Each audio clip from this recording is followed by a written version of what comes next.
Okay. Hello, everyone. Hello. It is another Friday. Love Your Liver live stream here on the Nutrition Detective channel. I am Dr. Garrett Smith. It is July 8th, 2022. Lots of interesting things happening around the world this week.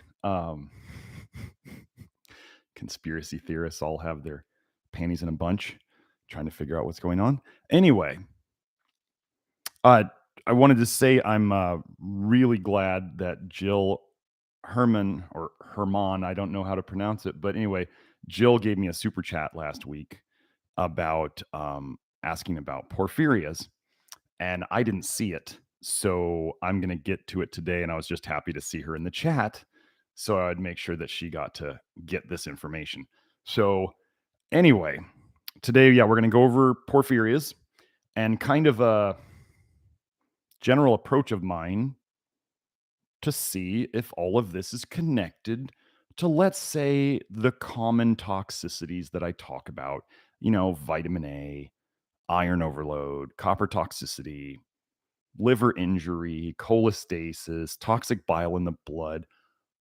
Let's just see if we can go through the research and connect it, shall we? Because this is why what I want to show you is when people wonder, like, so if somebody said, have you ever treated Porphyrias? And if I said, no, well, do you have a protocol for treating Porphyrias? No. Do you think you could help Porphyrias? Well, when I go through the research, as I'm going to show you, and you realize what it is I do, which is get rid of toxins out of the body and give the body the essential minerals it needs and get rid of excess stuff that it doesn't need, then the body can do the healing on its own. And it's really going to be cool with Porphyrias, where you start to see the toxicity patterns that I talk about all the time, especially in the symptoms. So this should be fun, and then we'll get to some Q&As afterwards. Again, super chats are enabled, so if you want your question to go to the top of the heap, super chats get you there. So let's just jump in. Okay, so Porphyrias.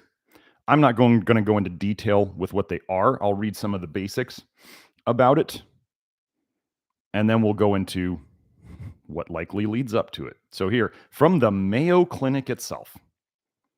Let me put this link in this.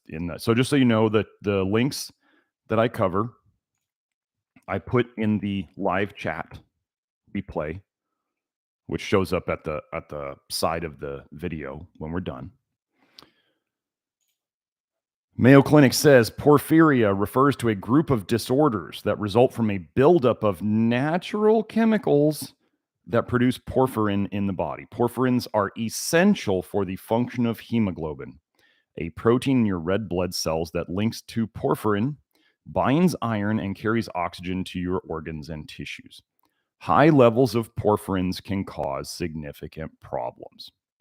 There are two general categories of porphyria: acute, which mainly affects the nervous system, and cutaneous, which mainly affects the skin.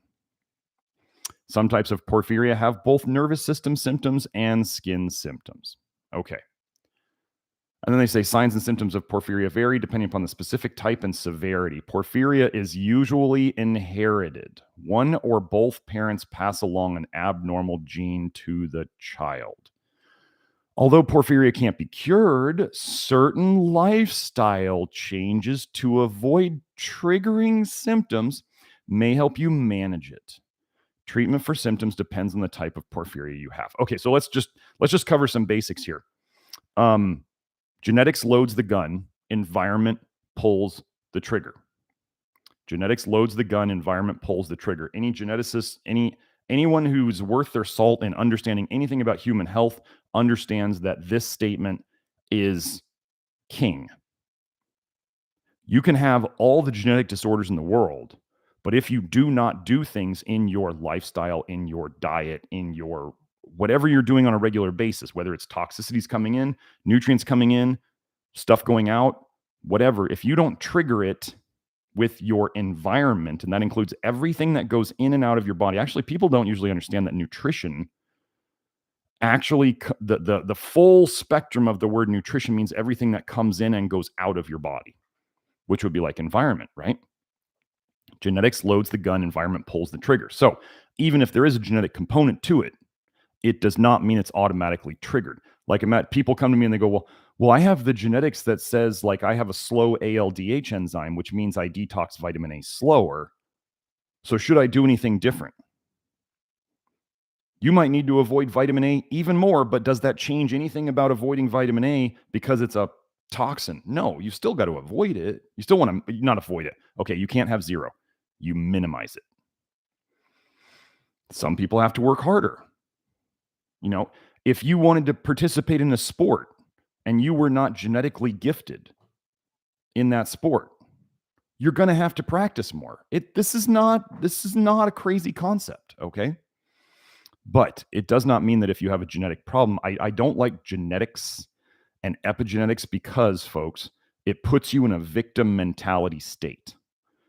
Oh, woe is me, my poor genetics. I should just give up. I hate that. I shouldn't say hate. I don't like that mindset. That is not a helpful mindset. Do what you need to do, take responsibility, and make it happen. That's the way anything is done in this world. So we have this stuff, symptoms of acute porphyrias. Now, for those of you who understand vitamin A toxicity, who have been around here a while, you're going to see some very interesting symptoms here now. So porphyrias, right? It's something that is natural in your body that is accumulating in your system, which means probably what is happening. Something that is naturally occurring in your body. It's supposed to be there, but now it's accumulating in excess in places and causing problems. What does this likely imply? You're normally supposed to get rid of this stuff, but you're not getting rid of it very well. What's the main organ in your body that helps you get rid of things? Oh, it's your liver. We never talk about the liver here, do we? So if your liver's not getting rid of things, where do those things tend to go via your bloodstream? So if your liver's not getting rid of stuff, we tend to have what's called cholestasis, and which is toxic bile in your blood leaking into your blood. And then that blood goes to the next detox organ, the next major detox organ, which is the kidneys. Causes damage there. Now, if the kidneys and the liver cannot get rid of this stuff and you have lots of excess bile in your blood, it then comes out your skin. And then comes out your skin and causes problems there. The other place that toxic bile does go is into your gut, where it damages that. If you don't know this yet, leaky gut is all a toxic bile problem. It's the toxic bile that is so damaging that it is eating holes in your gut. One of the components of toxic bile is vitamin A. Also, one of the forms of it is retinoic acid. Retinoic acid is used as a chemical peel on your skin to dissolve the upper layers of skin cells. Vitamin A, as retinoic acid, which is what it naturally turns into in the body, is used to dissolve skin cells. Do you think it could dissolve cells in your gut, which are basically very similar to your skin cells? Well, yes. The answer is yes. So let's just say we might see liver symptoms with this problem. And then if it was a bile problem, we might see kidney symptoms or urinary symptoms. And then we might see skin symptoms. And then we might see gut symptoms. And then you could see symptoms anywhere else in the body that the toxic bile touches. Because the bloodstream, once this toxic bile is in the blood, it goes everywhere. Okay?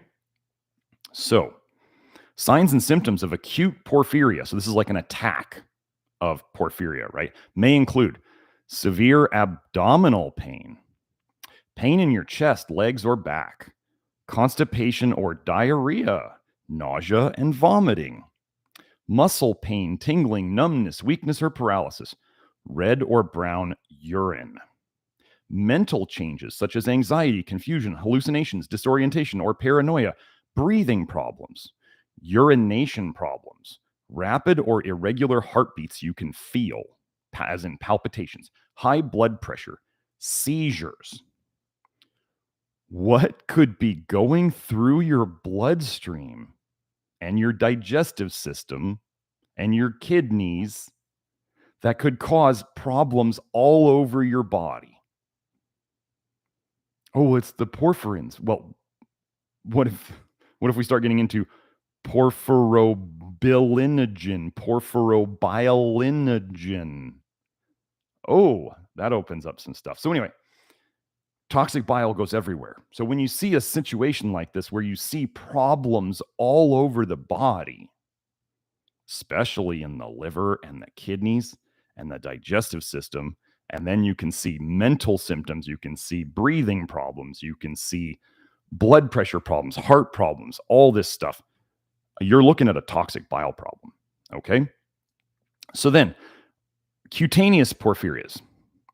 So cutaneous refers to skin. Cutaneous porphyrias include forms of the disease that cause skin symptoms as a result of sensitivity to sunlight. For those of you veterans here, an excess of what vitamin tends to cause excessive sensitivity to sunlight in either your skin or your eyes? Well, those of you who have been around should know this. It's vitamin A, the poison called vitamin A. So here we go. As a result of sun exposure, you may experience sensitivity to the sun and sometimes artificial light, causing burning pain, sudden painful skin redness, erythema and swelling, edema, blisters on exposed skin, usually the hands, arms, and face, fragile, thin skin with changes in skin color, pigment, itching, excessive hair growth in affected areas, red or brown urine. Remember how I told you that after the kidneys, it goes to the skin, causes lots of problems? So we know that vitamin A causes photosensitivity in the skin. Okay. I don't know if you know this, but in acute vitamin A overdose, people will get skin redness, just like they got sunburned and swelling, and they will get blisters on their skin. This is in the literature. I'm not making this up. And they say blisters on exposed skin, usually the hands, arms, and face. What areas of your body do you usually expose to the sun the most? I'm just curious. If you're wearing shirts, it's usually your arms and your hands and your face, right?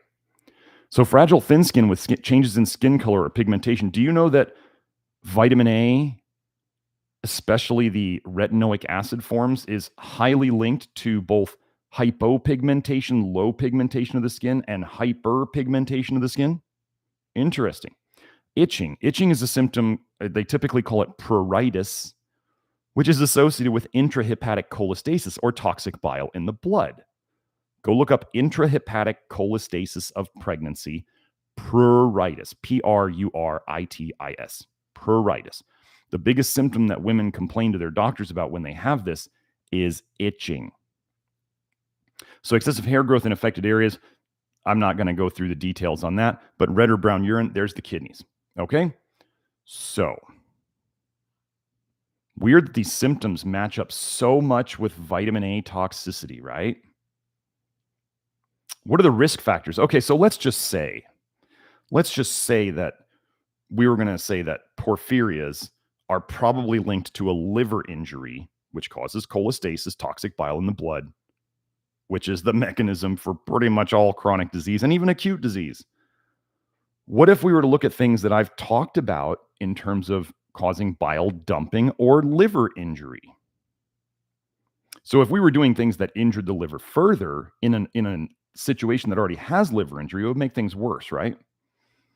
And if porphyrias were linked to excessively toxic bile, possibly because it has too many porphyrins in it for whatever reason, that toxic bile can then go and cause more problems when we dump it too fast. Now, for those of you who don't understand bile dumping too fast and agitators and all that stuff, I go over this in the Love Your Liver program at members.nutritiondetective.com. That's where I go over this stuff. Examples of triggers of porphyria include exposure to sunlight, certain medications, including hormone drugs, Certain medications, including hormone drugs, you know, hormone drugs that are really linked to causing liver injury include birth control pills.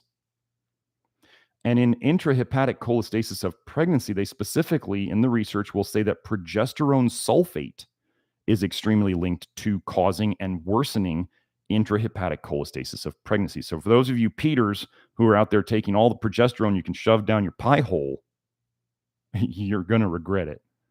Those of you who are on hormones from your doctors and you're not sure if you need it or you're not sure that it even helped, you're overloading your liver with that stuff all the time.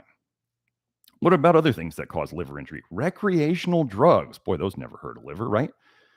Sarcasm. Dieting or fasting. Lack of protein will cause liver injury. I've been over that before. Smoking. Well, duh. Physical stress, such as infections or other illnesses. Well, stress of any type will cause you to dump an excess of bile. Emotional stress. Stress. Alcohol use. Alcohol's good for the liver, is it not? No. Menstrual hormones. Acute porphyria attacks are rare before puberty and after menopause in women. So apparently, the liver processing hormones has something to do with these attacks. And hormones are by far the hardest things for the liver to process. So for those of you out there just taking hormones randomly, that you may or may not need, may not end well. May not end like the practitioners told you it should. Okay. So there was something here. So I'm on the next one from the Porphyria Foundation. Let me see if I can remember what I wanted on this. No, this is kind of, this is not really helpful. Okay, so we're going to skip this one. Here we are. So we're on the Porphyria Foundation.org. I'm going to put this link in the chat.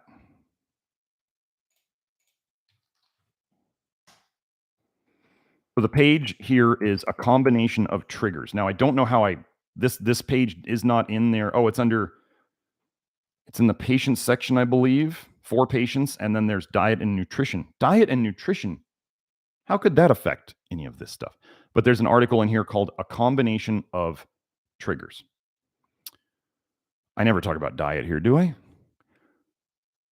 Here we go. Quote, nutritional changes are increasingly being recognized as factors that can bring about acute attacks of porphyria. However, harmful drugs such as barbiturates and sulfonamide antibiotics. You ever hear anybody say sulfur is a problem around here? And steroid hormones, especially progesterone, are also important. Some women develop attacks during the second half of the menstrual cycle when progesterone levels are high. Drugs that contain sulfur. Don't think when they say sulfa drugs are not sulfur, they're not sulfur. Do they have sulfur in them? Of course, that's why they call them sulfa drugs. Okay. So we have barbiturates, sulfonamide antibiotics, steroid hormones, especially progesterone, and especially progesterone sulfate has been shown to cause or worsen intrahepatic cholestasis of pregnancy. And then they're tagging it to menstrual cycle hormone flows. Okay. Now, let's do an example here because people will say, well, I don't have this very much, and I don't have this very much, and I don't have this very much. And I've never done a lot of any of the things you say. But disease is a combination of factors, right? As they're saying here, a combination of triggers. You could do a little bit of a ton of things and cause yourself the same problem as somebody who just did a ton of one. Do you understand? It's just math. You could have 10 plus ones, that equals 10, or you could have 110 and they equal the same thing. Do you understand? Here we go. Often, this is another quote, often an attack is due to a combination of factors rather than a single one. For example, attacks in women are more likely to occur due to a dietary indiscretion when progesterone levels are high than at other times. A dietary indiscretion also increases the chance that a harmful drug or alcohol will produce an attack. Consideration of the additive effects of many inciting factors has important implications for management of acute porphyrias. For example, attention should be given to diet and nutrition, even in a patient with attacks that seem to be due primarily to a drug or a hormonal fluctuation. Multiple factors that affect the liver. Strange, right? So now I'm on a next. Oh, I already went over this. Porphyria cutanea tarda is a condition of dysregulated heme synthesis that leads to accumulation of photosensitizing precursors with resultant fragility and blistering of the skin. It can be hereditary or acquired and has been known to be associated with hepatic C virus, alcohol, HIV, and estrogen. In this article, we report an unusual presentation of PCT associated with acute hemorrhagic bleeding pancreatitis in a 57-year-old man. Well, let's just go over how this might have happened. The paper is called Porphyria cutanea tarda associated with acute hemorrhagic pancreatitis. Gosh, what could have gone and attacked his pancreas so abruptly? Some of you know where I'm going with this. So you have the liver, right? And it has the bile ducts, which have, there's the gallbladder, and then they come down, and then there's the pancreatic duct. Wait, are you saying that the liver releases bile into the bile ducts, and there's actually a bile duct that goes, they call it the pancreatic duct, that goes right to the pancreas? Now, let's say somebody was making really, really toxic bile. And let's say they did some triggers and they had some bad pharmaceuticals for them, or they drank too much, or I ate too much chocolate, too much sugar, whatever. Doesn't really matter. And they did these things. They dumped a bunch of bile. You know what extrahepatic cholestasis is? Extrahepatic cholestasis is leaking of bile going the wrong way. That's really what cholestasis means. Bile is going the wrong way. They'll say bile stagnation, which most people tend to think of a creek like stagnation, where the water's not moving. Well, it's not just that. It's not that the bile's not moving. But then if the creek kind of slows down enough and you have enough stagnation at one point, it starts pushing up on the sides of the river and going back. You can start having, the water's going to find a way around the blockage. What happens in your body? It breaks through the cells, it breaks through the bile ducts, it leaks, the leaky gut, it gets into places it's not supposed to be. But extrahepatic cholestasis, you can have bile go all the way back up into your stomach. That's nausea. That's morning sickness. That's vomiting bile. Okay. Yellow vomit. And the super bitter stuff, that's bile. So if bile can go all the way back up your stomach and up into your throat, it sure as heck can go back up the pancreatic duct. Cause pancreatitis, an acute inflammation of the pancreas. This toxic bile can just go everywhere. So now let's get into some of the causes. You know me, I'm going to try to connect this to vitamin A first, which wasn't very hard. So first, before we go into this isotretinoin and Accutane, I just did a big post on Twitter that I put on all my other social media about it, about Accutane and the damage it causes to your sexual organs. Significant damage. Really significant. Like, it's the highest of all the drugs that are causing sexual dysfunction, especially in like 12 to 17-year-olds. Sexual dysfunction in 12 to 17-year-olds. And who do we tend to give it to? 12 to 17-year-olds, like infertility type stuff. There's no people out there trying to decrease the number of people around, are there? We wouldn't want to give a drug like that to children if it was making their fertility a question now, would it? Well, some people would. Isotretinoin, Accutane, is 13-cis-retinoic acid. If you haven't seen my basics video, my main video on this channel about how all vitamin A you eat, some of it turns into Accutane in your body, you should watch it because it's legit. Some of all the vitamin A you eat, the retinoids, the carotenoids that turn into retinoids, some of it turns into 13-cis-retinoic acid. And if some of you out there are going to still believe the BS that people are spewing, that they're going to say, well, like if you make natural 13-cis-retinoic, natural Accutane is somehow better than pharmaceutical Accutane.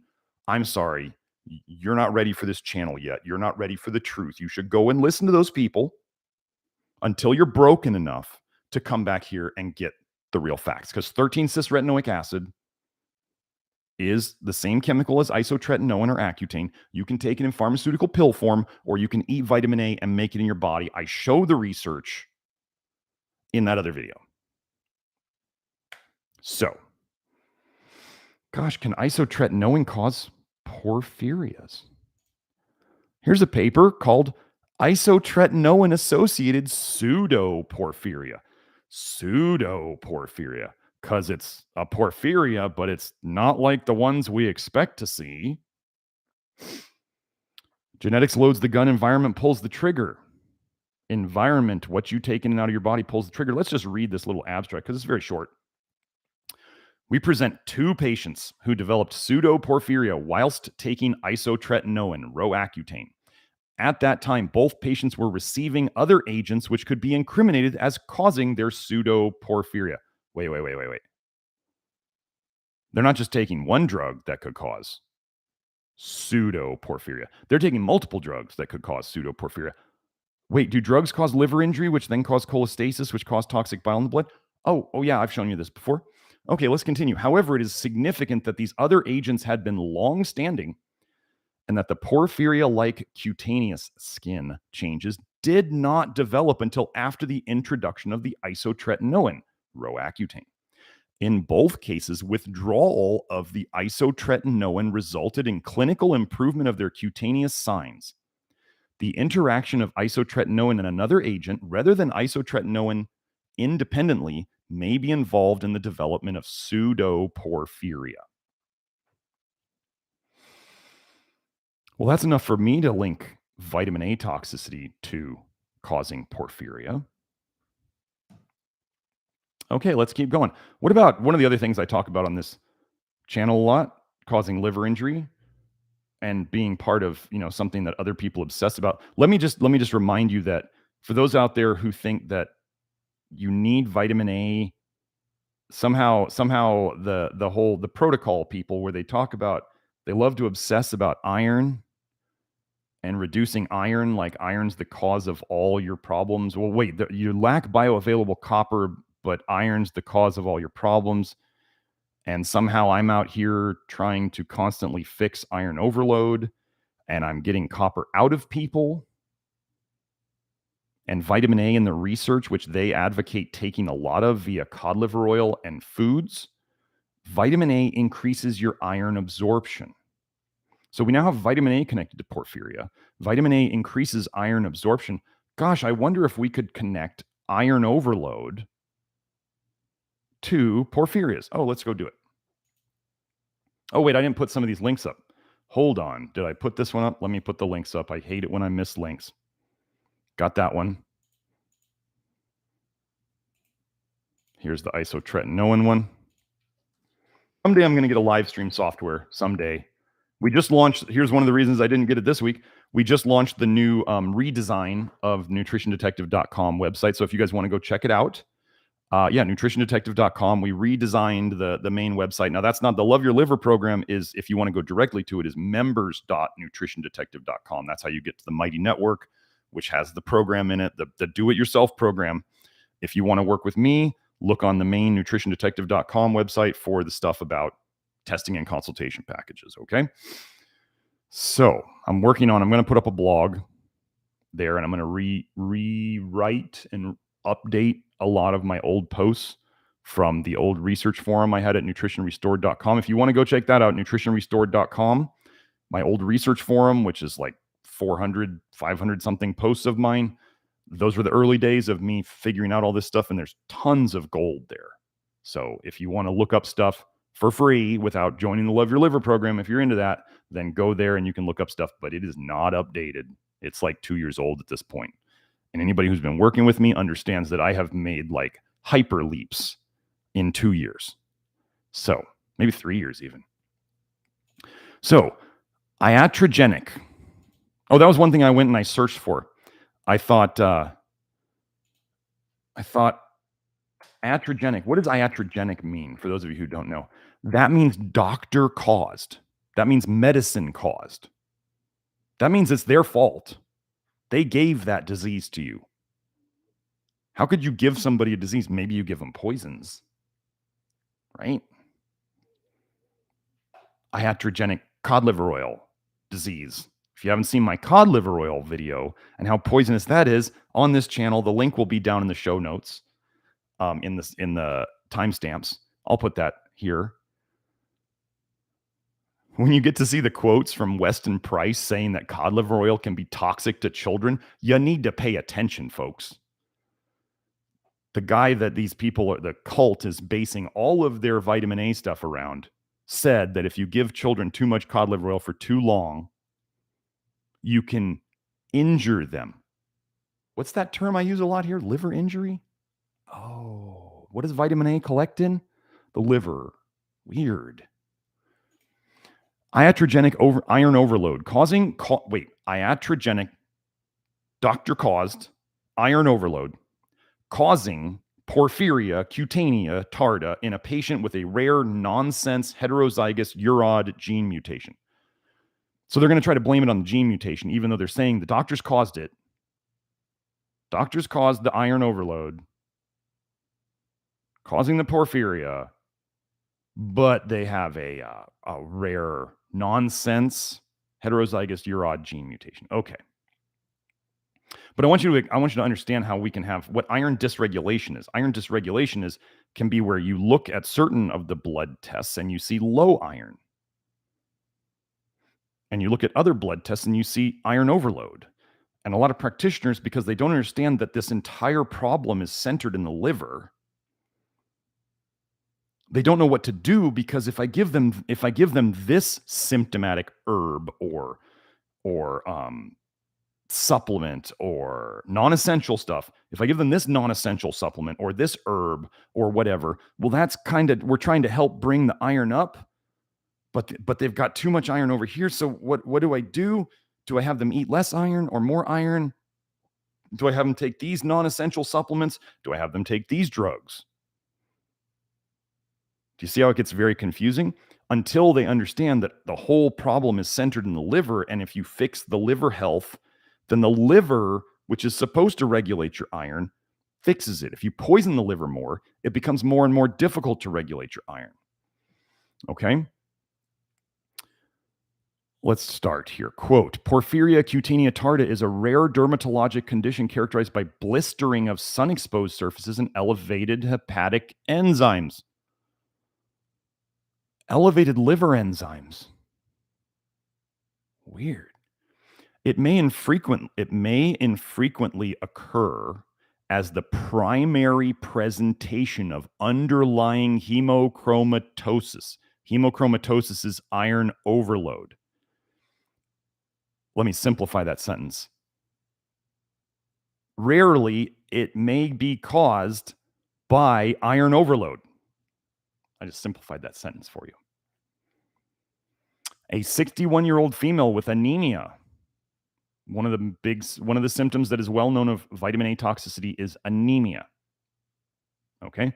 Caused by chronic kidney disease and end-stage renal disease on hemodialysis, presented with a bullous or blistering rash on her hands with associated pruritus. Do you remember Grant Genereux, the guy who first brought vitamin A toxicity to my attention? I'm sure people here remember what his problem was. He had chronic kidney disease, jaundice, and eczema. Skin problems, liver problems, kidney problems. So she had anemia, but she also had elevated ferritin.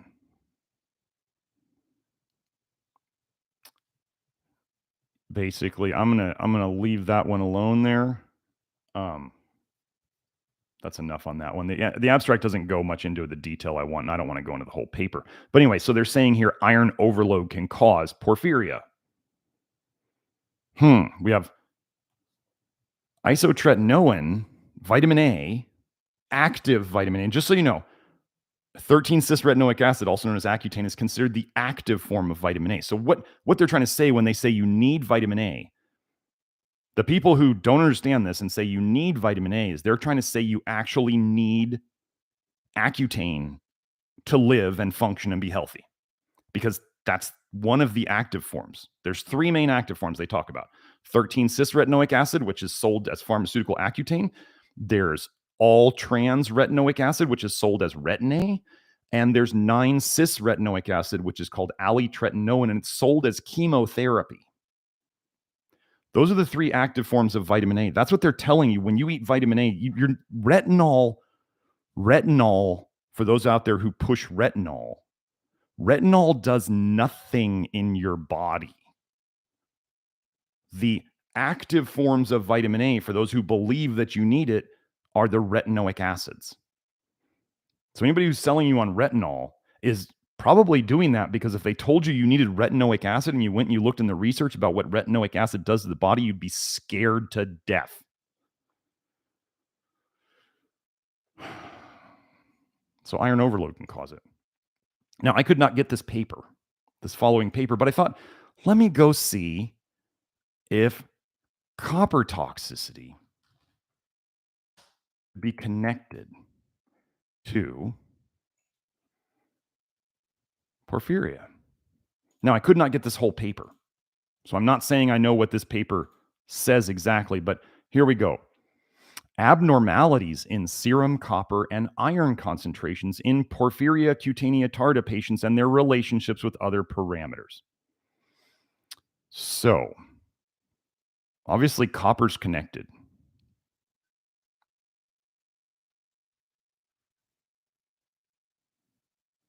It is known that Porphyria cutanea tarda, this is a quote from the paper, from the introduction.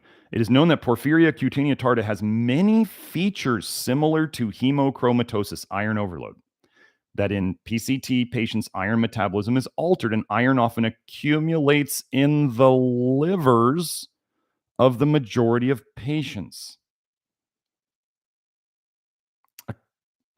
Is there somebody who talks about things accumulating in the liver around here?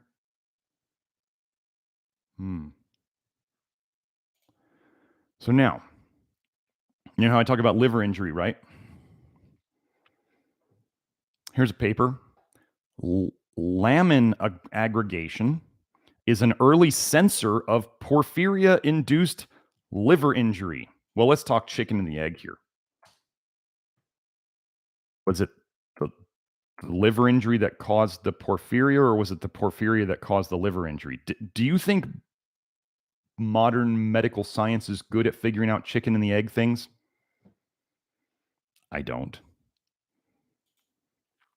So let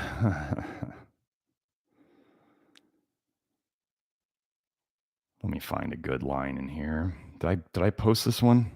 Not yet. Wait. No, I just did. 23641. Let me check. Yeah, there we go.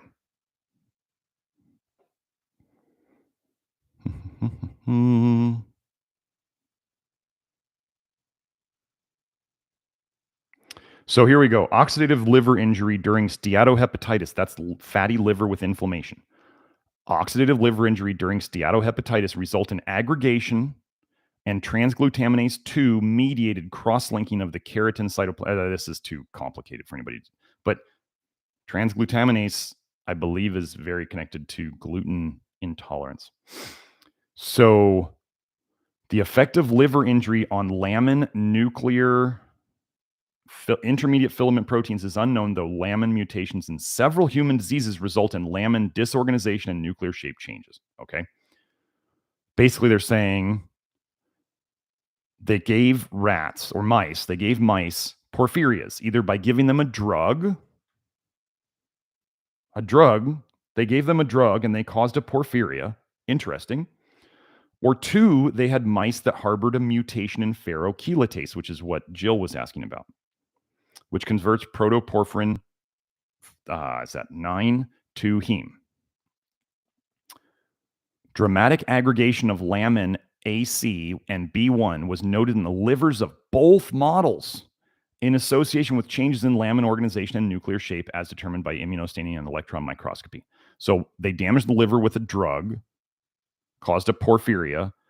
There was a genetic problem that caused porphyria. They saw the same accumulation of Lamin in it. So let's just go down here. Where's the Lamin aggregate formation is rapid and precedes keratin aggregation in FCH livers. Don't worry about that. And is seen in liver explants of patients with alcoholic cirrhosis. Liver injury just everywhere. Therefore, Lamin aggregation is an early sensor of porphyria-associated liver injury. Well, wait, they just said that Lamin aggregation happens in alcoholism. And Lamin aggregation can happen from a drug injury, a drug-induced liver injury. Okay, so let's just do the last one. Biliary fibrosis, bile duct fibrosis,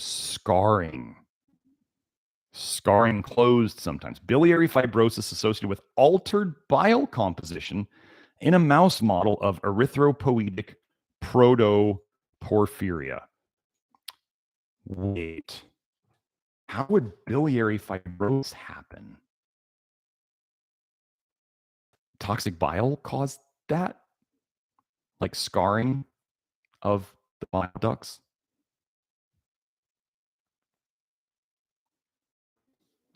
Altered bile composition. Nobody's talked about that here, have they? There's 2 ways that the bile leaks. The amount and what's in it. The recipe of bile. The composition of the bile. If either one of those is excessively bad, you're going to have problems. You're going to have a bad time. Biliary fibrosis associated with altered bile composition in a mouse model of the erythropoietic protoporphyria. So, conclusions. And this is actually what Jill specifically asked about.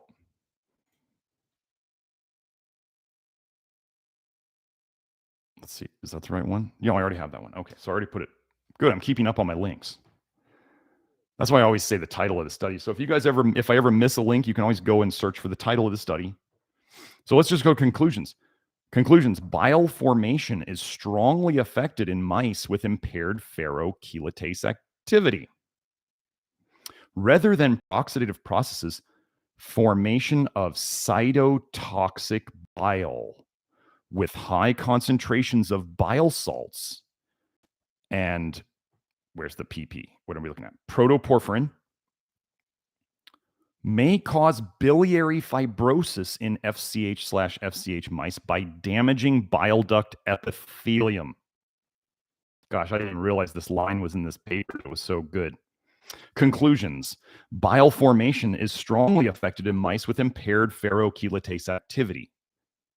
Rather than peroxidative processes, formation of cytotoxic. Cyto means toxic to the, cyto is cell. It's one word, cytotoxic. Toxic to the cells, bile with high concentrations of bile salts, the recipe, and protoporphyrin may cause biliary fibrosis, scarring of the bile ducts in these specific mice by damaging their bile duct epithelium. There's bile ducts in your liver, little teeny tiny ones, like think of capillaries in your bloodstream, in your blood vessels, the little teeniest, tiniest ones. And then there's the big bile ducts, the common bile duct, the pancreatic duct, the big bile ducts. So they're saying that the bile itself can damage the bile ducts. And that when they have this genetic component of it, it affects the composition of the bile.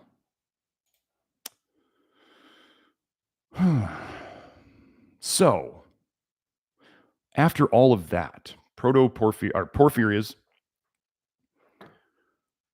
considering what we just uncovered, and let's say I was working with somebody who had this issue and I test them for, I don't know, vitamin A, iron, copper, other minerals that they need.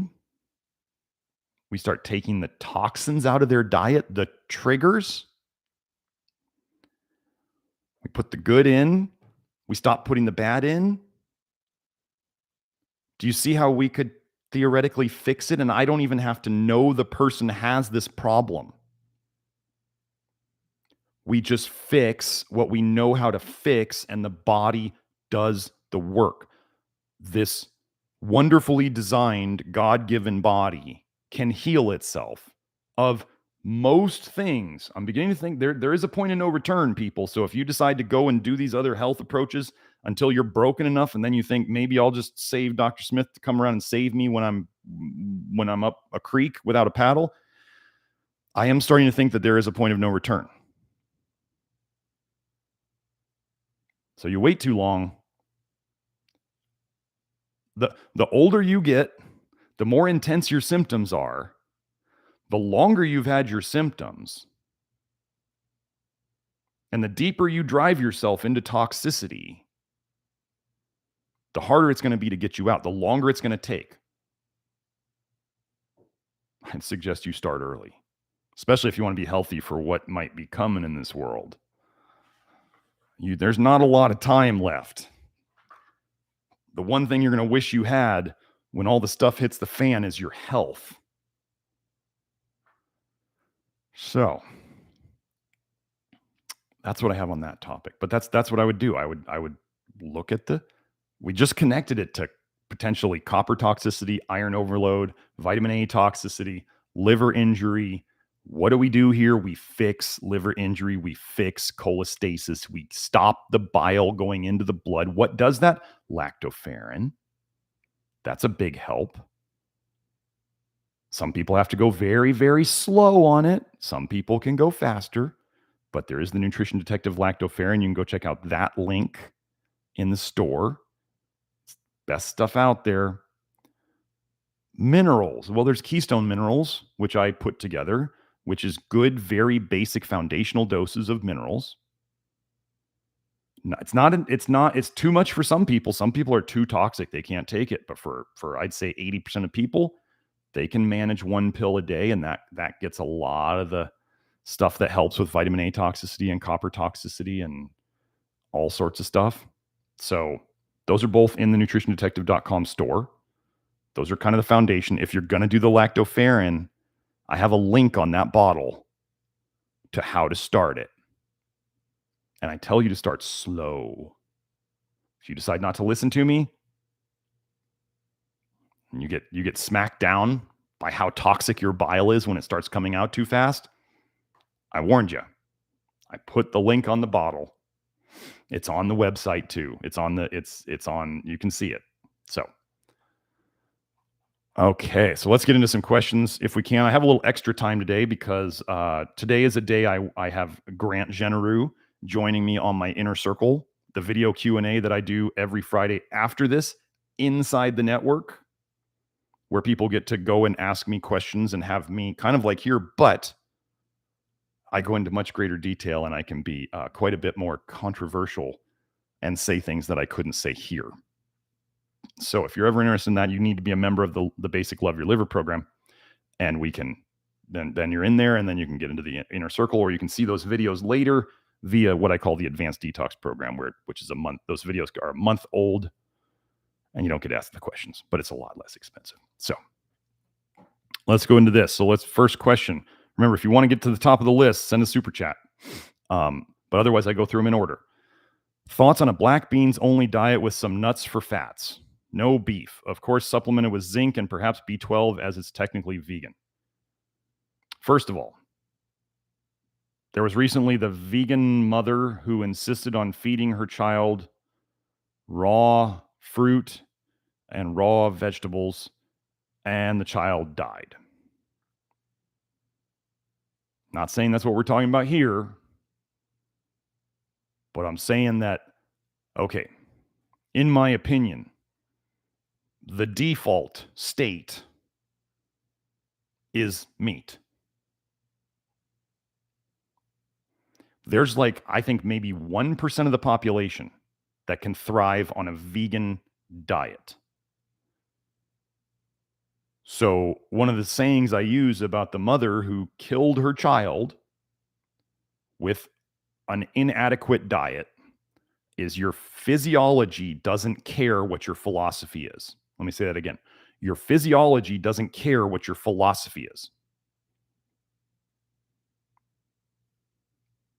What you think you should do does not mean that your body agrees, basically. So, in terms of a black beans only diet,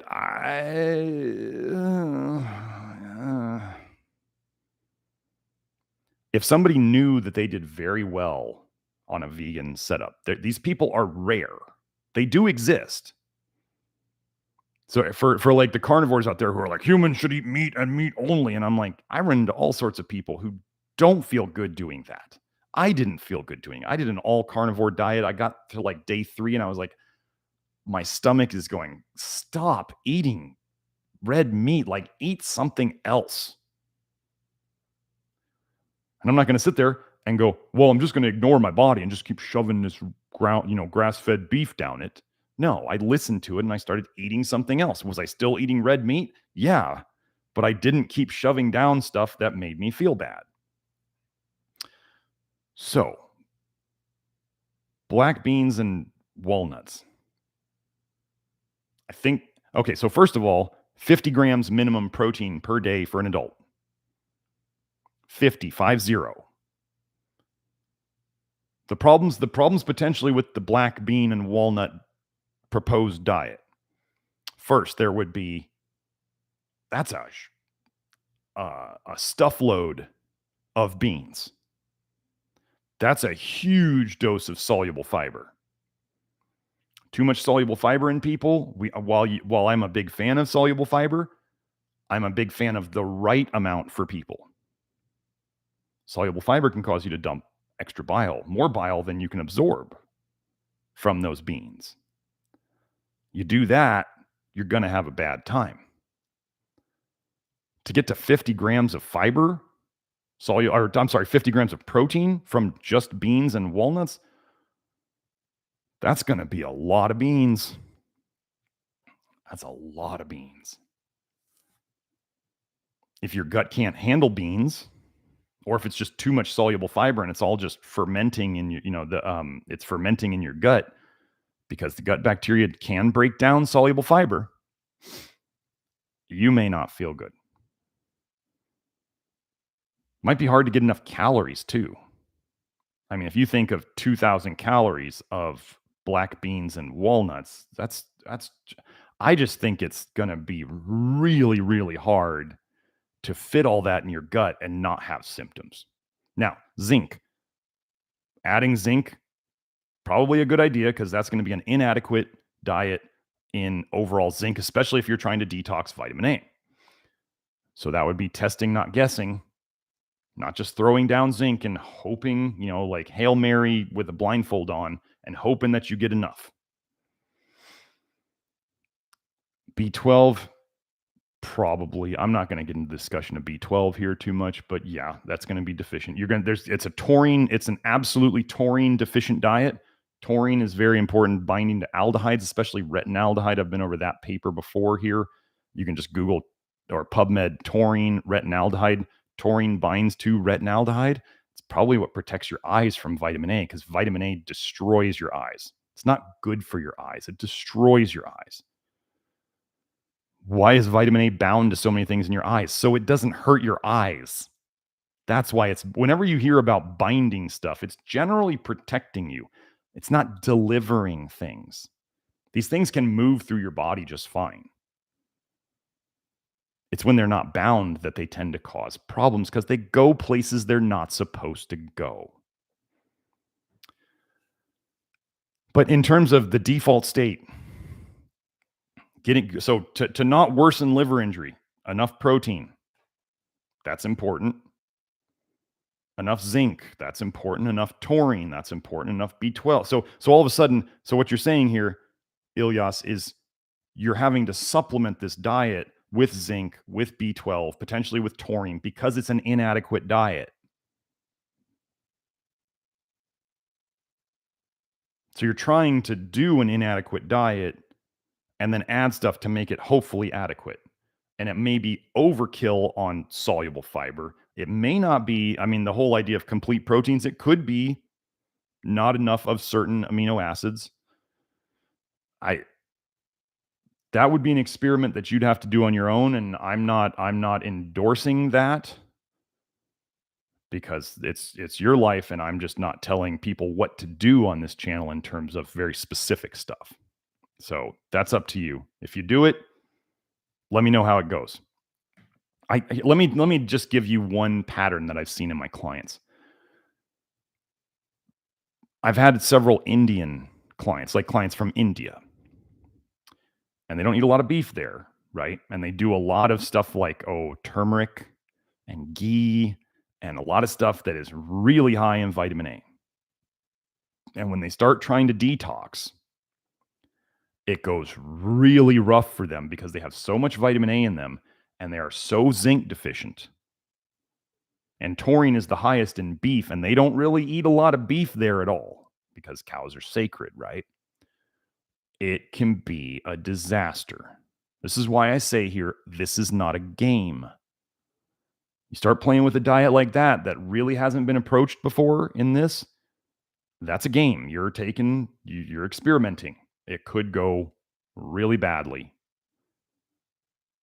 So that's just the lack of protein, the lack of zinc, the other stuff that can bite you in the ass, basically. So MD says, any tips to eat enough food? I can't reach even 800 kilocalories due to stomach inflammation, as in bile reflux. Going to book consultation, by the way. Well, that's good to hear. Thank you. I appreciate that. I will do my best to help you. In terms of enough food, sometimes when people come to me with very limited diets, like they're on like a mono diet. They're eating one thing. Had a guy come to me, he was on potatoes, and that's all he could tolerate. Well, other people out there will be like, well, you got to make him eat something else. And I'm like, he can't eat anything else. Like, why am I going to make him eat something that causes him excessive inflammation and makes him feel bad? That doesn't make sense. Whatever you are able to eat, eat more of it. That would be the first thing. Now, you may be like, well, I've tried that and I can't do it because of the stomach inflammation. Okay. If that's true. First, you're just trying to find things that you do tolerate. Whatever you do tolerate, try to eat more of it. Next, there's probably, if you're only eating 800 kilocalories a day, the capital C calories or kilocalories, there's probably some significant nutrient deficiencies going on that are getting in the way. And so if you're working with me, we're going to test that. And we're going to see what we can do about correcting those. For somebody like with this intestinal inflammation, sometimes we may go to topical approaches to certain minerals to bypass the digestive system. Topical magnesium is a big one. We can do topical potassium too. We can do most minerals topically. I'm working on that in the background. So we have that. Then we would have the that kind of Salisbury diet that I talked about a while back, which was I don't think it's an adequate long-term diet, but I do think it can be a very good short-term diet where people, if you're able to tolerate lean beef, you're doing lean beef and, well, the diet was lean beef and warm or hot water as your beverage and food of choice. And so we get the inflammation down, we calm things down with that kind of very, very limited diet. The good thing about beef is a very low toxic food, low toxin food. So you can avoid a lot of the plant stuff that might cause problems when people come to me and they're like, I'm histamine sensitive, I'm oxalate sensitive, I'm, whatever sensitive. Well, then all of a sudden, a lot of those things are in plant foods. And I'm not against plant foods. But what we're trying to do with plant foods, because plants engage, their main weapon is chemical warfare. So we need to pick the plants that are the worst at chemical warfare. That's basically it. But yeah, that would be one approach. And then, so with bile reflux, if you go into the Love Your Liver program, there's sections on charcoal, which can be super helpful with soaking. If you're going to ever do charcoal for acid reflux, bile reflux, you need to if you're going to use capsules, you need to open them and put them into water, because you need that charcoal in the water activated when it goes down your esophagus and hits your stomach. You don't want to take the capsule and it may not dissolve and pop open until it's past your stomach, which doesn't help what's in your stomach. Does that make sense? You need it to be like, I call it activated. I know it's activated charcoal, but I mean, you need that charcoal to be in the water, going down, ready to soak up stuff. Now, somebody who's constipated, if you're constipated, charcoal doesn't work for you. And I consider constipated to be basically pooping once a day or less. I was talking to a person the other day. She poops once a week if she doesn't do coffee enemas every day. It is much more important for you to poop, regardless of what the diet is that helps you poop. Like if somebody says, I do a diet that has almost no soluble fiber in it, Dr. Smith, I'm eating beef and rice, white rice, beef and white rice. There's almost no soluble fiber in it. There's almost no fiber in it. But how are you pooping? Well, I'm pooping really well with it. Okay, then go for it. That works. And they say, if I start eating soluble fiber stuff like oats or beans, all of a sudden I get really stopped up. Well, we don't want you stopped up. You need crap. It's very, very important. That is your primary detox pathway. Detoxing packages at a time. Okay. So charcoal would be one option.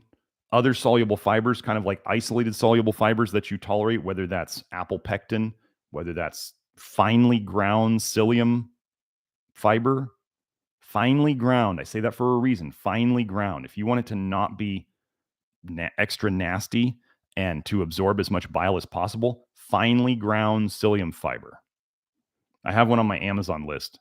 I'll put that link down in the notes. So it's also in the link tree that is in the notes, that my signature at the end of the notes. So yeah, we would soaking up, and some people do really well with a mixture of psyllium fiber and charcoal. If somebody says how much, I go, can't give you an amount because everybody's different. This is not a protocol. We don't do protocol. Protocols are for people who don't want to think. Tell me what to do. That's not what we do here. We teach you the concepts and the principles that allow you to learn your body and figure out what is right for you so that you can do the right thing regardless of situation. I am here teaching people how to fish. I'm not giving them a protocol and saying, here, leave your brain back here and just do what I say. That's the realm of gurus. Not a guru. I'm a teacher. So, oh yeah, the other thing. So the next question, Jasik was saying, did you try adding some peeled apples, MD, about the acid reflux? Yes, peeled apples, or even home cooked peeled apples, has a lot of apple pectin in it, and it can calm down acid reflux or GERD. Some people are going to say, well, that's too much sugar for me. I can't handle it. Then you don't do it. I always love when I'm telling people you could try this and they go, I can't do that. I can't do that. I can't do that. And I go, well, then don't do it. I'm just going to I'm throwing stuff at the wall and seeing what sticks for people. We got multiple options. Not every option works for every person. Okay. Mistralis says zinc is listed on liver tox page as well. Wonder if one should supplement without measurements or assessments. So first, I'll go look that up. I mean, they could list, you know, they could list tap water on liver tox. And they'd be right because tap water is freaking garbage. Let me look through this real quick.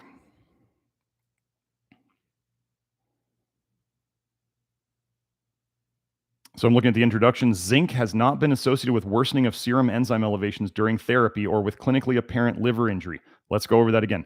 Zinc has not been associated with worsening of serum enzyme elevations, so it didn't make liver enzymes worse during therapy or with clinically apparent liver injury. Zinc has not been associated with clinically apparent liver injury. That's a good sign. Okay. I believe I remember zinc. Oh, here's another quote. Zinc overdose has been described and is usually due to the ingestion of coins, metallic objects, or zinc soldering solutions, and rarely to suicidal overdose. So when people are doing these silly things, swallowing coins, that stuff, symptoms include rapid onset of epigastric pain, nausea and vomiting, and diarrhea, followed by lethargy, dizziness, ataxia, confusion, and coma. Okay. That's with like swallowing coins, metallic objects, or soldering solution, which is going to have all sorts of other toxic metals in it. Okay. So they go under background. So I'm under background. I went backwards a little bit. Zinc deficiency is usually due to malnutrition, undereating, and reduced dietary intake, not enough meat, but can also occur with strict vegetarian diets because there's no good zinc. A vegetarian diet, vegan diet is almost guaranteed to be, well, it is guaranteed to be way, way, way higher in copper than in zinc. Zinc deficiency is not uncommon. So let's take that double negative out. Let's say zinc deficiency is common in developing countries, but severe deficiencies are rare. Zinc deficiency can be accompanied by growth retardation, infertility, dysgeusia, I don't even know what that is, diarrhea, dermatitis, glossitis, behavioral changes, depression, and mental clouding. So now we have all these problems with zinc deficiency, and then they're talking about zinc overdose is mainly swallowing coins and soldering solution.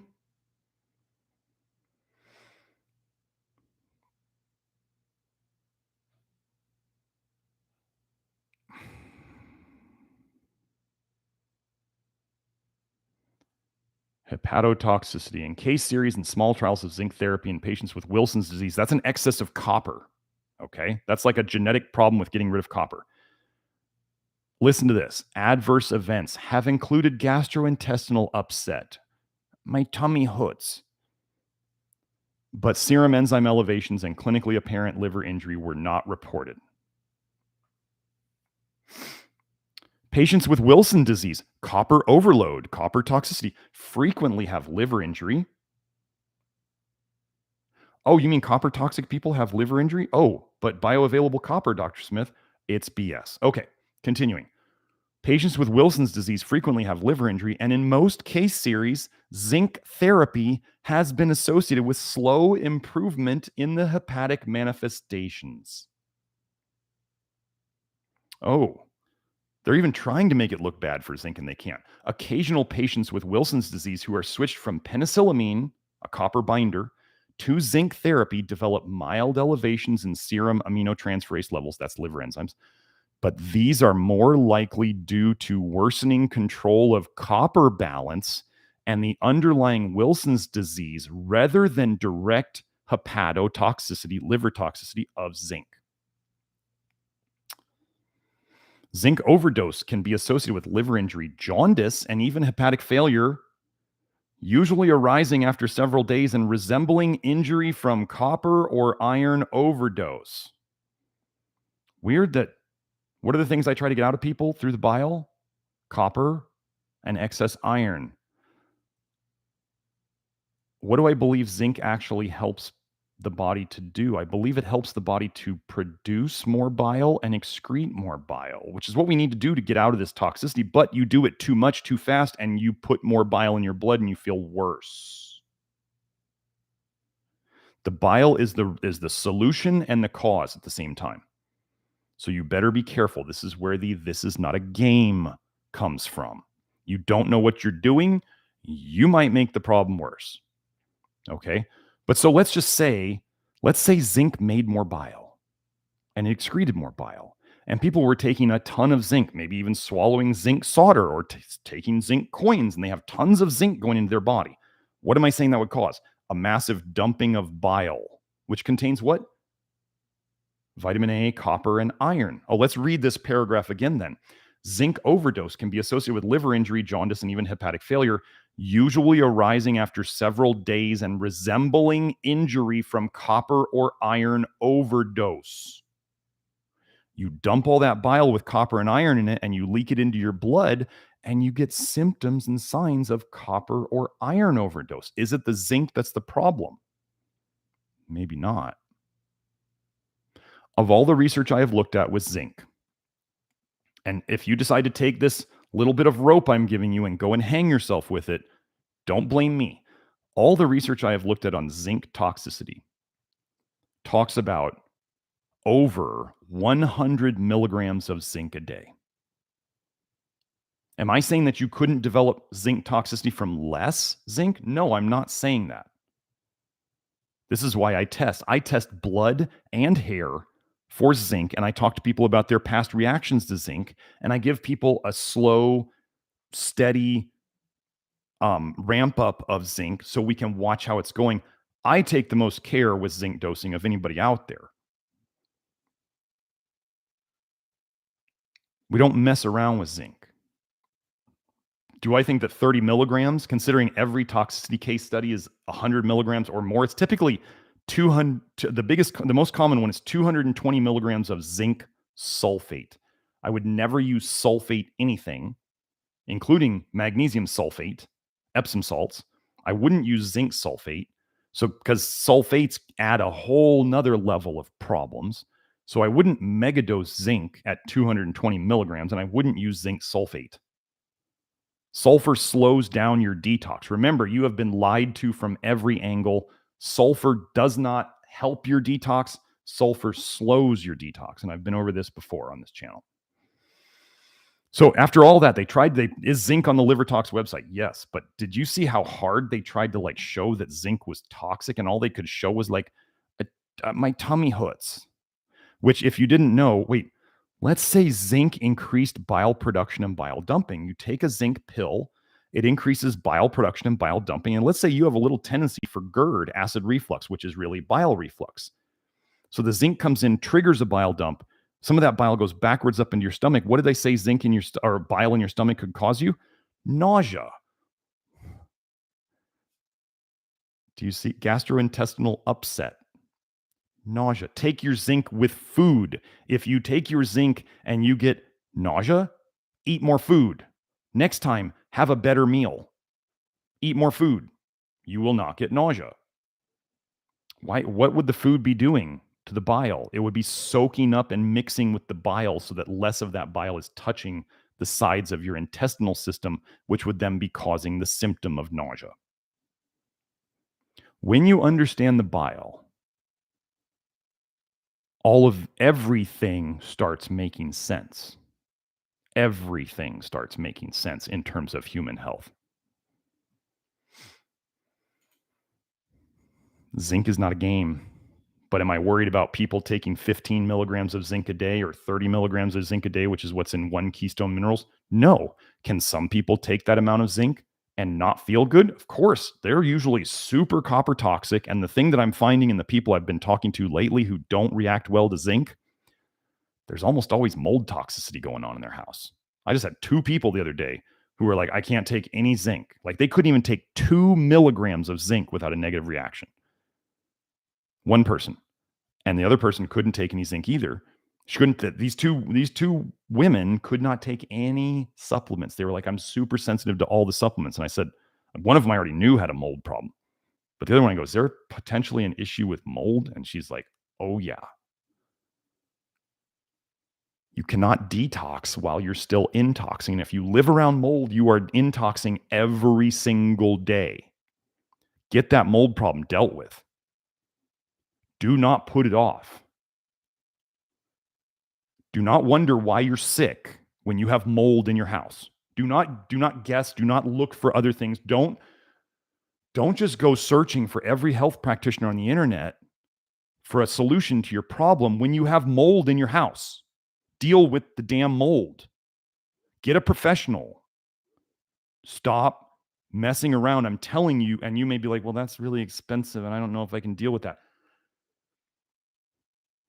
That may be completely true. That is probably true. Find the best mold people in your area based on referrals, based on feedback on the internet. Find the best people you can afford and get that shit taken care of, or move out.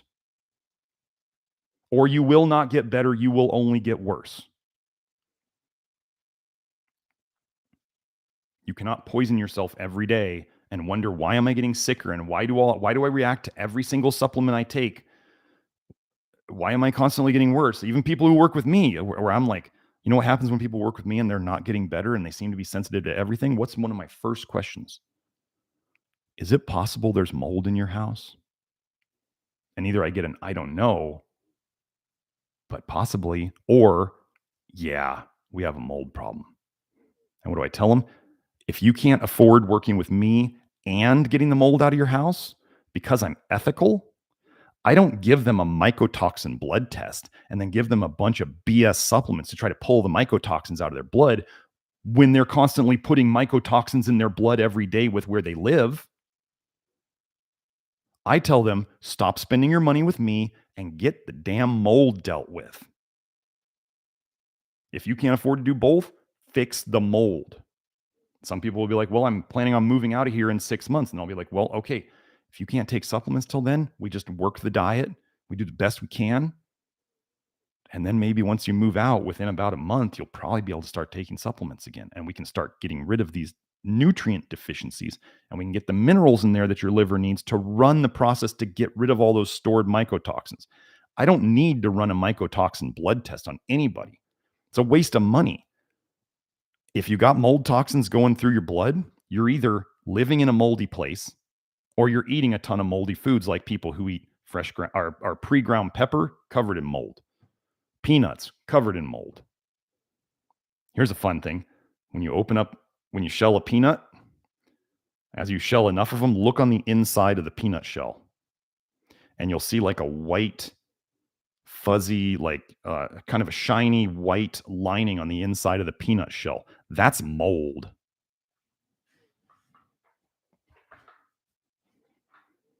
Aspergillus. That's what it is. And you're eating the nut that was sitting up against the side of that peanut shell, and it's covered in mold. Peanuts, go look up peanuts and liver cancer. Have fun with that one. Stop eating peanuts. They're disgusting. They're filthy. They're toxic.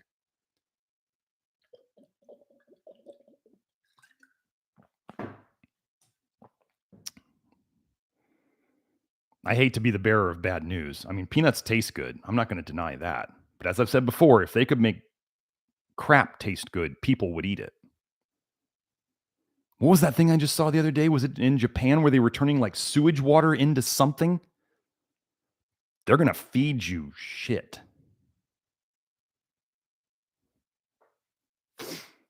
A bug and human feces smoothie is what they're going to give you. Okay, so Jill, I hope I got to your topic adequately. I think I spent almost an hour doing that. So I hope you enjoyed that. That's what super chats get, people. You send energy my way, I send energy your way. That's what I do. And I missed that question last week, and I'm really sorry and hope I made up for it. Okay.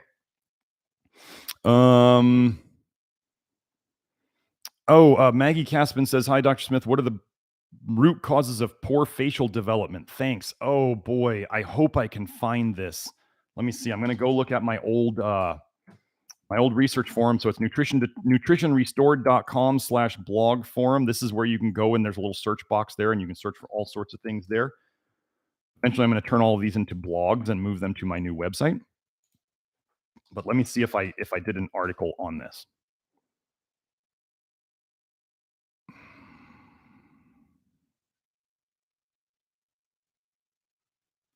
No.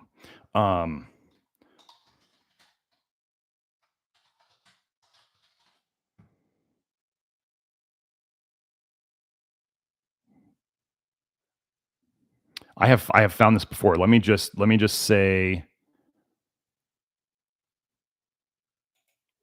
what in the world? So here we have, I believe this is a bird study. Well, avian, yes, so it's birds. Noggin. This is a scientific paper, and they use the term noggin. Noggin and retinoic acid transform the identity of avian facial prominences. That's the bumps on your face. Okay, so we have a bird study here showing that vitamin A changes the bumpiness of birds. Noggin. Okay. Here we show that bone morphogenetic proteins, BMPs, and the vitamin A derivative retinoic acid are used to specify the identity of the frontonasal mass and maxillary prominences. Implanting two beads adjacent to the stage 15 presumptive maxillary field, so the maxilla, one soaked in the BMP antagonist noggin and one soaked in retinoic acid, induces a duplicate set of frontonasal mass skeletal elements in place of maxillary bones. We also show that the duplicated beaks, so they're developing two beaks. They're developing two beaks with more retinoic acid. The duplicated beak is due to the transformation of the maxillary prominence into a second frontonasal mass and not due to ectopic migration of cells or splitting of the normal frontonasal mass.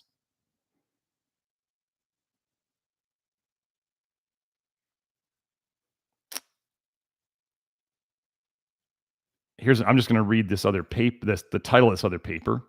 Control of retinoic acid synthesis and FGF expression in the nasal pit is required to pattern the craniofacial skeleton. And I know, let's just go find the cleft lip palate vitamin A PubMed.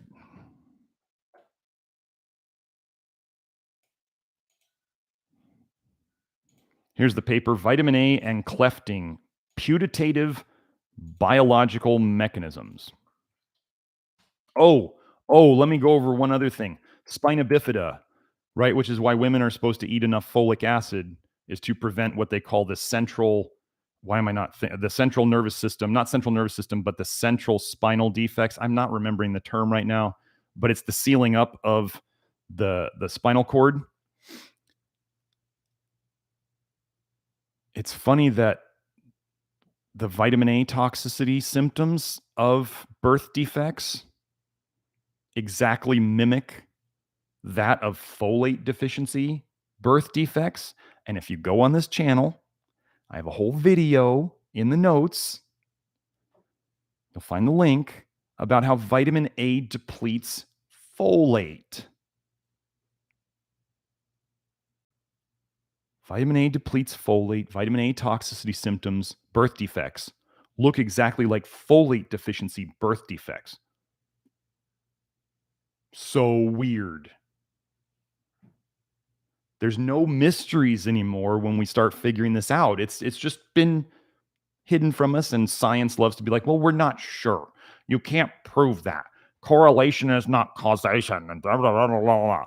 They make excuses because you're being poisoned. They make excuses to not tell you you're being poisoned.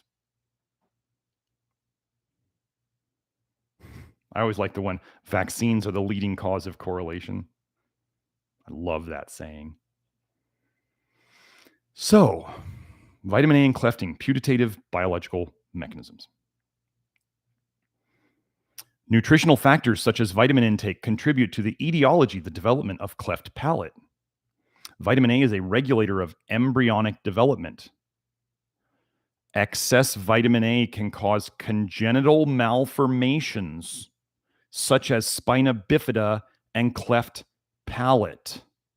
Oh, all you pregnant moms, take your cod liver oil. You couldn't possibly cause problems in your children when even in conventional medicine, one of the things they say is like one of the biggest things you want to watch out for while you're pregnant is excess vitamin A. And then you have the people out there who are going, well, natural vitamin A is somehow magically protected from causing you problems, and only synthetic vitamin A is a problem. And then you have people trying to increase their vitamin A through like cod liver oil, and then they're taking prenatals on top of it.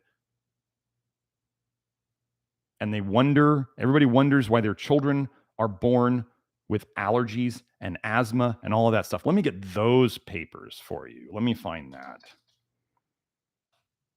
You know that it's pretty well established that if the more vitamin A kids get, the more allergic they are. Gosh, allergies in kids aren't a big deal these days, are they? There's the one on allergic diseases, and then let's get the one on asthma. Not just one paper. Asthma in adults. Here we have this one. And then we have asthma and allergy in children. I'm telling you, this old website of mine, I kept it up for a reason. It's a freaking gold mine. I can just go there and find all the stuff that I used to post. I don't know why my kids are having, why is anaphylactic allergy showing up everywhere? Why is peanut allergy showing up everywhere? Well, I don't know, because it's a liver problem and people are shoving down vitamin A in their children. What do they encourage us to give our children as baby food? It's all these orange things and dark green. Sweet potato. Let's give them sweet potato baby food. Let's give them carrot baby food. Let's give them squash baby food. They're poisoning your children. Let's give them cow milk that not only comes with vitamin A in it, but we add more vitamin A and more rat poison vitamin D to it. Let's fortify if you don't want to do milk, let's fortify the nut milks and the seed milks and every other type of nut and seed juice with vitamin A and vitamin D. Eat a rainbow.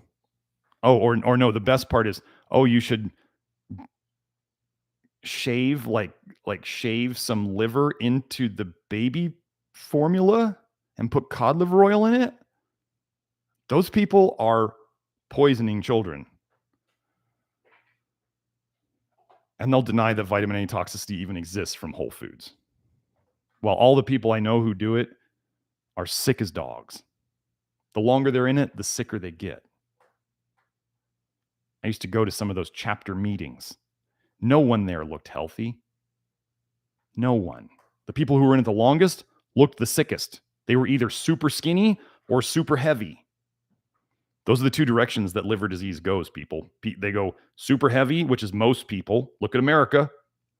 Or super skinny and they can't keep on weight. This is actually, I don't know if you know the mortality studies. People who are underweight, actually, everybody's worried about overweight people. And they're like, they don't live as long and they get diseases sooner. But it's actually been shown that underweight people live even shorter than overweight people, because this is a deeper liver problem. Under people, I call them underweight people, have a deeper liver problem. I'm not trying to scare you.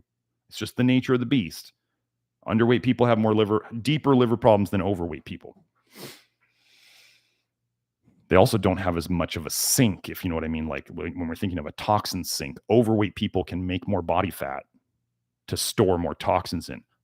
Whatever's going on with underweight people, they can't make that fat sink to put toxins in. So they tend to get more in their blood, tends to affect them more, especially in their brain and their heart.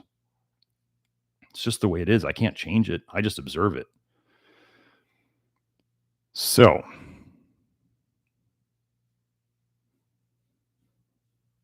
knowing says, what do you think of calcium citrate for strengthening esophageal sphincters? I don't supplement anybody with calcium.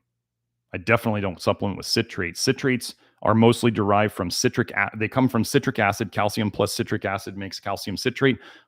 Go look up citric acid, GMO, black mold. That's where they make your citric acid to then supposedly purify and bind to your minerals. I don't use citrates. I don't use calcium unless somebody comes to me and they're like, oh, calcium helps me. And I go, okay, we're going to work on fixing you so you don't need to take the calcium. If not, is there anything that can protect them from bile or help heal them? I talked about charcoal and soluble fiber earlier in this live stream. And if you want to know how to use them in more detail, that would be going into the Love Your Liver program. And you can talk to other people who have fixed these problems and they can help give you their advice. I've never personally had to deal with acid reflux, so I don't have as good an advice as people who have gotten my guidance and then fixed it themselves. That's the cool thing about the Love Your Liver program, people. We got like 1,200 people in there who are very active. It's what social media should be, is a group of people who are united in a common cause, who are there trying to help each other. The toxicity in most Facebook groups and just social media in general is disgusting. People say, well, I don't want to pay to go in there. Well, paying keeps out the riffraff and the trolls and the haters and the people who waste your time and energy. That's what an entry fee does. It keeps out the people who want to go into places for free just to cause trouble. So if you want to deal with the people causing trouble to try to find one nugget in the giant pile of crap, hey, it's your time and energy. You can spend it however you want. Arnab asks, how much time average will it take to reverse the cholestasis on lactoferrin? There is no one cure. There is no one answer. Don't go thinking it's so. I just went over with the porphyria how it's multiple things. Like let's say we had somebody who's trying to fix their cholestasis and they're just like, well, Dr. Smith, my life is tough and I got kids and I got a job and I like to come home and have a bottle of wine each night. Maybe it's just a glass of wine. And I know alcohol is not good for my liver, but I really feel like I need to do it. Could that be enough to make it so they don't make progress, or they 10 times the amount of time they're going to need to get better? Is that possible? Sure, absolutely. Can people get better faster? Could they get better slower? Yeah, that's the choices that they make. And is that up to them? Absolutely. Am I going to tell somebody that they're doing good or bad because of a choice they make? But if somebody comes to me and they're just like, look, I'm going to drink alcohol daily. I'm going to have a beer daily. I can't tell you what that's going to do. I can't put an average. And just Arnav, just so you know, anybody who's been doing lactoferrin on my program with me has also been doing the program. So how can I say whether it's the program or whether it's the lactoferrin? I can't. Like, you can't tease those things out. We live in the real world. We're not in a scientific study. We have multiple factors going on. We're doing multiple approaches in terms of fixing cholestasis. We're doing the, minimal added fats depending on the context of the person. We're doing enough protein. We're doing, minimal fructose, because fructose causes liver injury and cholestasis. So we're doing, just those three things, just those three dietary things, how well somebody's doing with those is going to determine a lot of their progress. How much vitamin A are they eating? Like, I can't. And then you add the lactoferrin, which again, for you guys, if you don't know, it's in the store at nutritiondetective.com. Lactoferrin is a bonus thing.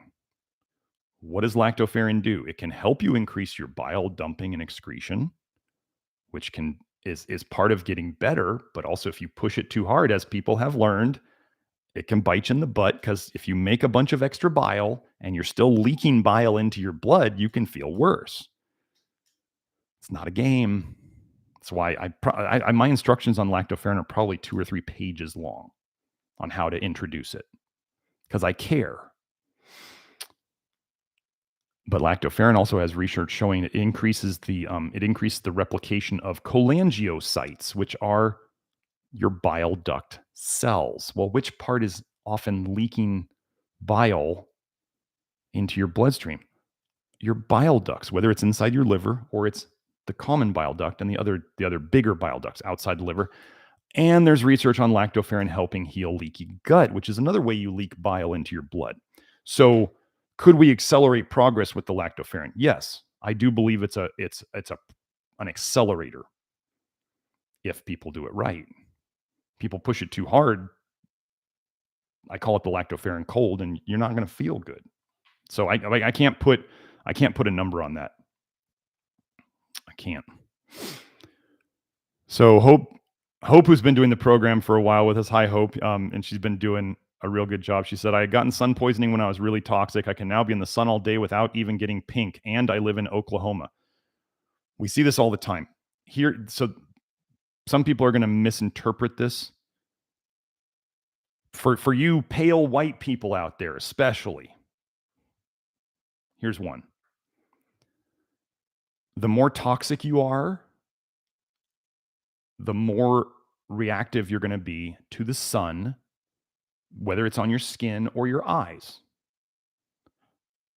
Now, if somebody says who's got, naturally olive skin or just darker skin in general is like, well, I don't have any problem with the sun. Does that mean you're not toxic? No. It just means you have more melanin in your skin and you're already kind of blocking out the sun's rays naturally. So we have different indicators in different people. But yeah, we have people regularly who are really toxic and they start getting the toxins out of their system and they start going, I'm not burning in the sun anymore. I don't get sunburns. Sunburns, just so you know, redness and peeling is exactly the same symptom that people get when they overdose on vitamin A. Like if somebody took way too much vitamin A at once, when people eat too much liver sometimes, this was in the case studies I went over in the liver video, about a week later, sounds similar to a sunburn. About a week later, they have lots of redness, erythema. If you look in the literature, it's called erythema, is skin redness, and desquamation, which is peeling. What does a sunburn look like after about 5 days to a week? Redness and peeling. Interesting, right?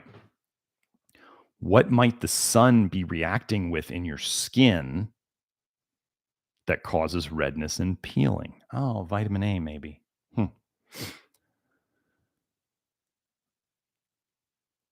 Aja Levi says, is there a general foods list that are okay available somewhere? Not my, I do not put out food lists on the internet. I think that is just, I don't want people to just look at food lists and go, well, this is what I eat, and they don't understand why they're doing it. My food lists, if you want to call them that, food principles, are in the Love Your Liver program. There are other people putting out vitamin A food lists. One person put one out and says that this is what I say to eat, and that's like 3.5 years old now. So we have evolved way past that. We're way past just vitamin A toxicity now. So for anybody who tries to pigeonhole me as just the vitamin A toxicity guy, and they go, I couldn't possibly have vitamin A toxicity, we've moved into liver injury, cholestasis, toxic bile in the blood. It was the vitamin A toxicity that got us to this point. And there was a study where they looked at 33 American cadavers, dead bodies, and they did a liver biopsy in them. And 9 of the 27 had fully, easily gold standard diagnosable vitamin A toxicity in their liver. 1/3 of them. There was another study of basically white people in Singapore. They were doing a study in Singapore. This is in my in the video on this channel about the vitamin A toxicity as an epidemic. They were looking at different racial groups in Singapore. The European, American, white people type in Singapore, 40% of them had diagnosable gold standard vitamin A toxicity in their liver. Studies in Africa it was the 1950s, I believe, 1953. I think there was one in Ghana and there was one in another African country. 50% of those cadavers had vitamin A toxicity, gold standard liver biopsy diagnosable in the liver. So for all the people who are like, well, I don't eat enough vitamin A, I don't know how I could have got this. If you damage your liver, your detox slows down. If your detox slows down, Think about it this way. If your detox slowed down by 50% and you ate the same amount of vitamin A as somebody else, which didn't seem like a lot to you, do you understand that you're going to get toxic twice as fast? So it takes less to make you toxic. As your liver gets more and more damaged, let's just say you get a health problem. You go and you go to your doctor, you get a pharmaceutical. Okay, pharmaceutical damages your liver. Let's just say 10% slower. Okay. And so then you start getting other health issues from that toxicity. And you go and you get another pharmaceutical, damages your liver. Now you're 20% slower. Start getting more health issues. You go to your doctor, he gives you another one, 30% slower, 40% slower, 50% slower. And you come to me and you go, well, I never took Accutane. I never took cod liver oil. I never did that. And it's just like, oh, but I ate the rainbow. That's all it takes. But then all the other toxins that are coming in your system, they're also getting detoxed slower. So everything's building up. Fat-soluble poisons. People are like, BPA. Well, would that accumulate in your liver? That's a fat-soluble toxin. Your liver stores toxic metals, cadmium, lead, mercury. And then we got copper and iron and vitamin A and manganese and all sorts of these things. What symptoms do they cause? Well, you can kind of look at it, but you start to look at when you start to understand the toxic bile going everywhere, then you just start to realize that it's all connected. So what we need to do is look at all the toxins, the biggest ones, the biggest toxins that we encounter on a daily basis that we tend to ingest or intake in the highest amounts. It's like the rocks, the professor with the rocks in the jar and the sand and the water and all that. If you don't know that story, I'm not going to post it here. Somebody could maybe find a link to that story. But the rocks in the jar, we're going to deal with the big rocks first. We're going to deal with the big dietary stuff. We're going to deal with the big rocks. We're going to deal with the big toxins, especially the ones that nobody knows about or that people are eating because they think it's healthy for them. That's vitamin A. I deal a lot with health nuts. And what I mean by that is very disciplined people who are very interested in their health. I'm one of them. And if these disciplined people, these motivated people are given the wrong information and they do it really well or intensely, they get even sicker because the bad information done aggressively is extra bad. Some of you out there know that I'm going to be talking about you. Some people were just fine health-wise, and then they get on the internet and they go, I want to be super healthy. I want to be optimally healthy. I want to biohack my health. I'm going to read some of these BS artists. They don't realize they're BS artists, but I'm going to follow these people because they sound really good. They sound really confident. And then they get health problems that they didn't have before. While they didn't have health problems before, and then they start doing all this stuff for optimal health, and then they get health problems. Lots of people. So I'll probably go about another 10 minutes.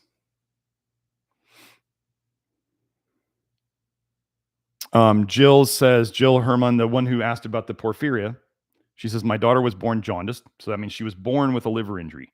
Bile, bilirubin, jaundice, bilirubin in the skin, showing up in the skin, bilirubin. Anytime you see BIL in medical stuff, we're talking about bile. There's a, what is it? Let me go find it.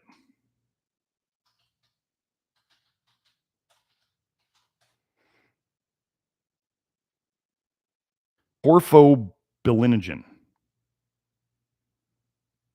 Where do you think that goes? Porphobilinogen. It's in the bile.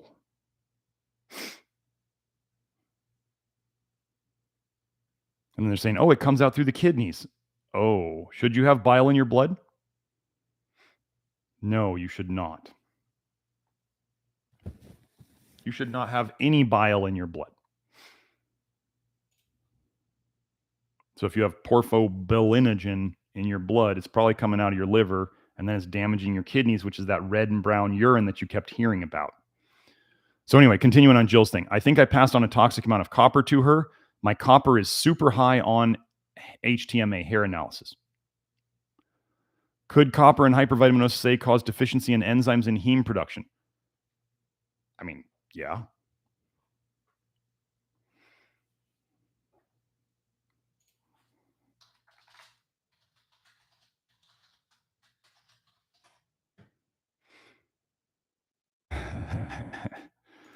See, that's a good question.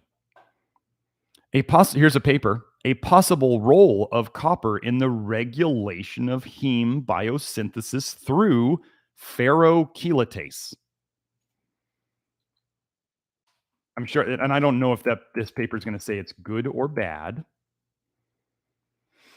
Experiments have been performed which show that it is possible to regulate heme biosynthesis by regulating ferrochelatase activity. And they're going to say here, unlike other transition metals, copper stimulated ferrochelatase activity, and there was an interaction between copper and iron in the system such that the Km of iron was dependent upon the concentration of copper. So people are going to go, but isn't that good? Like it stimulated ferrochelatase, and I'm going to say this is a cell study, or it may not be a cell study, it might be in rats, but the duration paradox I go over a lot, which is things that seem to help short term often destroy the very same thing long term. So if we see copper short term stimulating this, and yet you're saying you have copper toxicity, and your daughter was born with this problem, which I'm not saying you did anything wrong. I'm saying, and this was handed down to her, not on purpose. It just is the nature of what we're talking about. This would be an example of duration paradox. In the rats in this study, they said, oh, it increases ferrochelatase. Okay. And here we see in long term, it destroys the very thing that we're talking about. Okay. This is what makes it so confusing, because they love to do short-term studies, very short studies, which show the opposite of what actually happens long-term. Okay. But yes, obviously, does copper affect ferrochelatase? Yes, we have that now. Let's go. Let me look up why my nose is itching right now.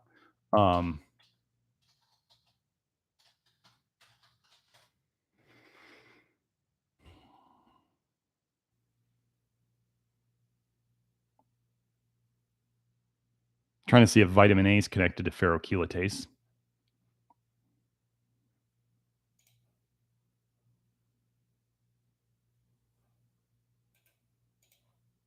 We already found that Porphyria, the isotretinoin, and the pseudo Porphyria.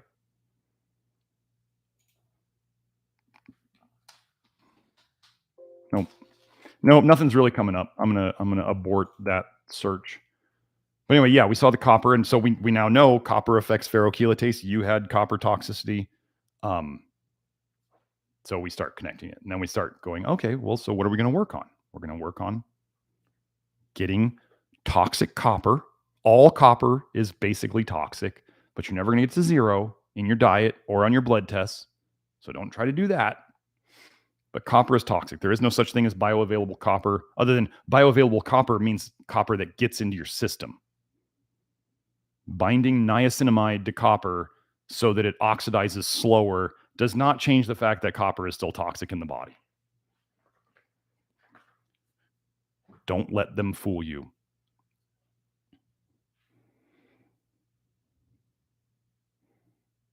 So let's see. I'm trying to find some questions. Thank you to Hope and Esther for making some comments. Oh, and knowing if you, I forget if you were the person who said you had bile or acid reflux. Yeah, lactoferrin with bile reflux or acid reflux, it can be a little rough. Yeah, you want to start binding it first. Yes. Oh, see, here's another thing. Okay, so Jill's making another comment about iron. So when people have, so let me read her comment first. People with EPP porphyria usually have very low ferritin and iron, yet iron supplementation makes their sensitivity to sun worse. I'm guessing you made this comment about the iron dysregulation stuff that I was talking about. Yes. People can have low iron in their blood and still be very full of iron overload in their liver. They could have low ferritin and have tons of iron in their liver. And this would be like, and then those people, you give them iron and they get worse. It's like the iron is not escaping their liver. So the iron comes in and it gets sequestered or held in their liver, and the liver's not letting it out for whatever reason. I can't say the reason why. It's just not coming out. Same thing can happen with so-called copper deficiency. The copper's coming in, it gets stuck in the liver, and it doesn't escape very much. And so you see lower levels of copper. And then these people, oh my gosh, you give these people copper, and they might get a little bit of a high at the start, that little drug effect at the start where they feel better because copper is stimulating. That's not a good thing. And then all of a sudden later, they are a disaster. Duration paradox. So let's see. Oh, wait. Wow, that jumped really far. Why did that jump so far? My goodness. Oh, I didn't see that. Oh, okay. I'll have to talk to Sue about what happened there. So thank you, Hive Tyrant, for the contribution. Yeah, we'll figure out what happened there. I don't know what happened there.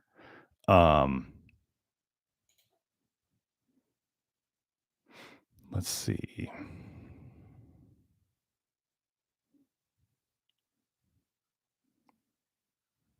Let's see.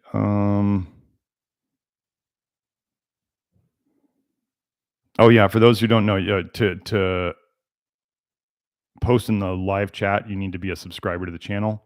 I don't put any time on the subscription to the channel. But yeah. Let's see.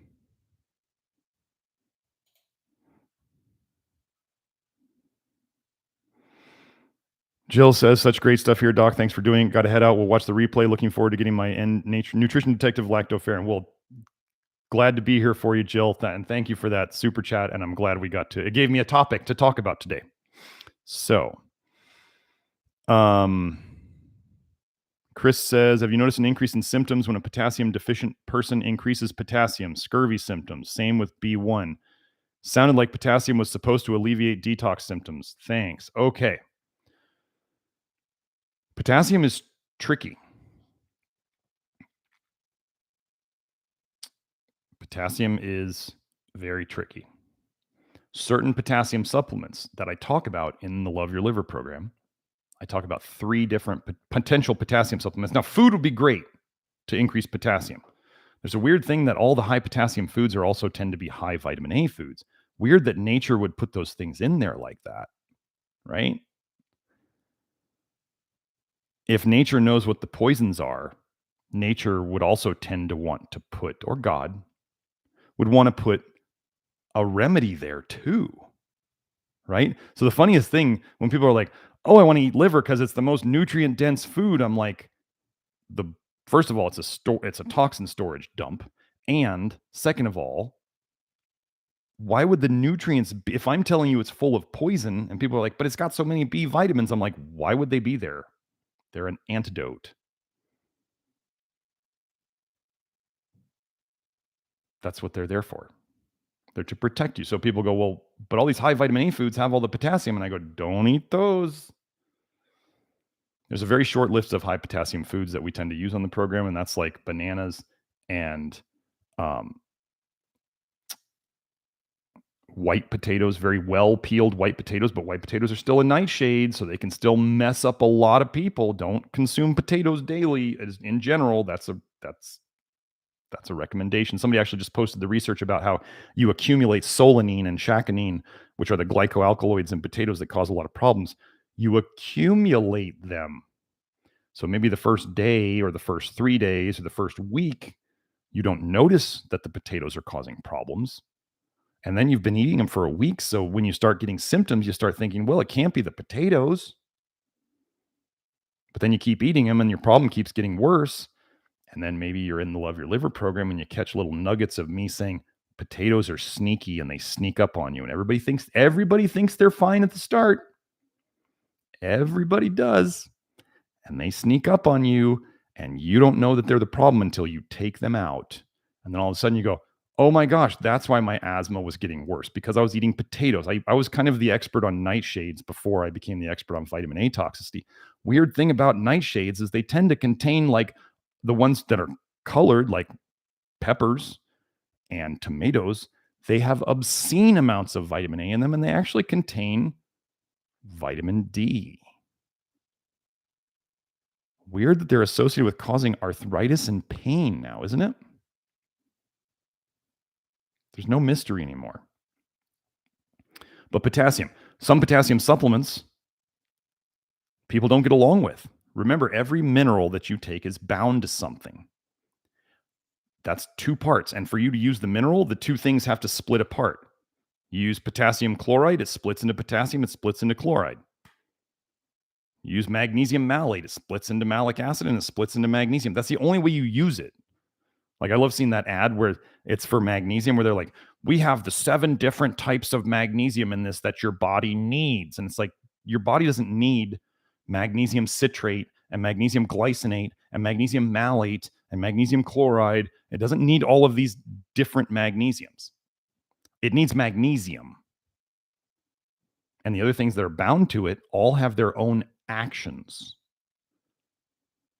Some people love glycine. Some people, glycine is an absolute, like, brain disaster for them.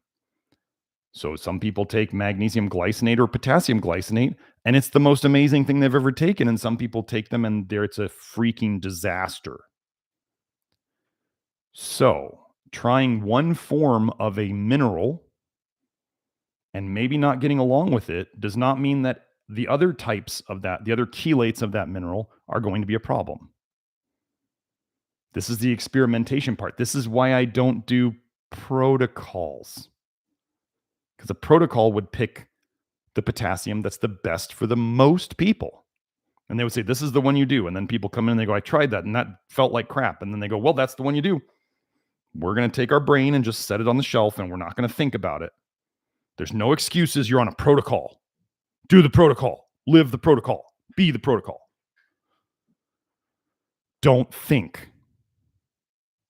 That's not what we do. So if you want, for all of you out there going, how much of this do I do? What type do I do? What to do? And I go, this is why I write multiple articles on potassium. I think there's 3 or 4 articles on potassium inside the program. It's not just take this much, do this. It's not how it works, because everybody's different. I get the sickest people out there. I get to fix the people broken by everybody else. And they go, well, I tried that. I tried that. I tried that. I tried that. I tried that. We got to find something else then. So, but here's the simple thing. Let's say you've tried more food potassium. None of it seemed to help. Let's say you tried the multiple different types of potassium supplements. None of them helped. We get into the, doc, it hurts when I do this. Then don't do that. It may not be a potassium problem right now, or you may be reacting negatively to the potassium for some reason we can't figure out. You may not be ready for potassium yet. We simply go by, doc, it hurts when I do this. Then don't do that. Either that much, or maybe not yet, or maybe not at all. We don't just put everybody on an adrenal cocktail of high carotenoid orange juice and high tartaric acid cream of tartar and salt. Oh, pink salt. Pink salt. Got to have iron in your salt. If you didn't know, pink salt is pink because there's rust in it. Ferric oxide, there is rust in pink salt. So it's so hilarious that a group that obsesses about iron would be using pink salt, which is full of rust. Like, seriously. Jose asks, hello, the less vitamin A you have in the better organism, or is there some range to sustain enough that the vitamin provided me? Well, obviously, Jose, English is not your first language. I'm going to do my best on this question. Humans need 0 vitamin A.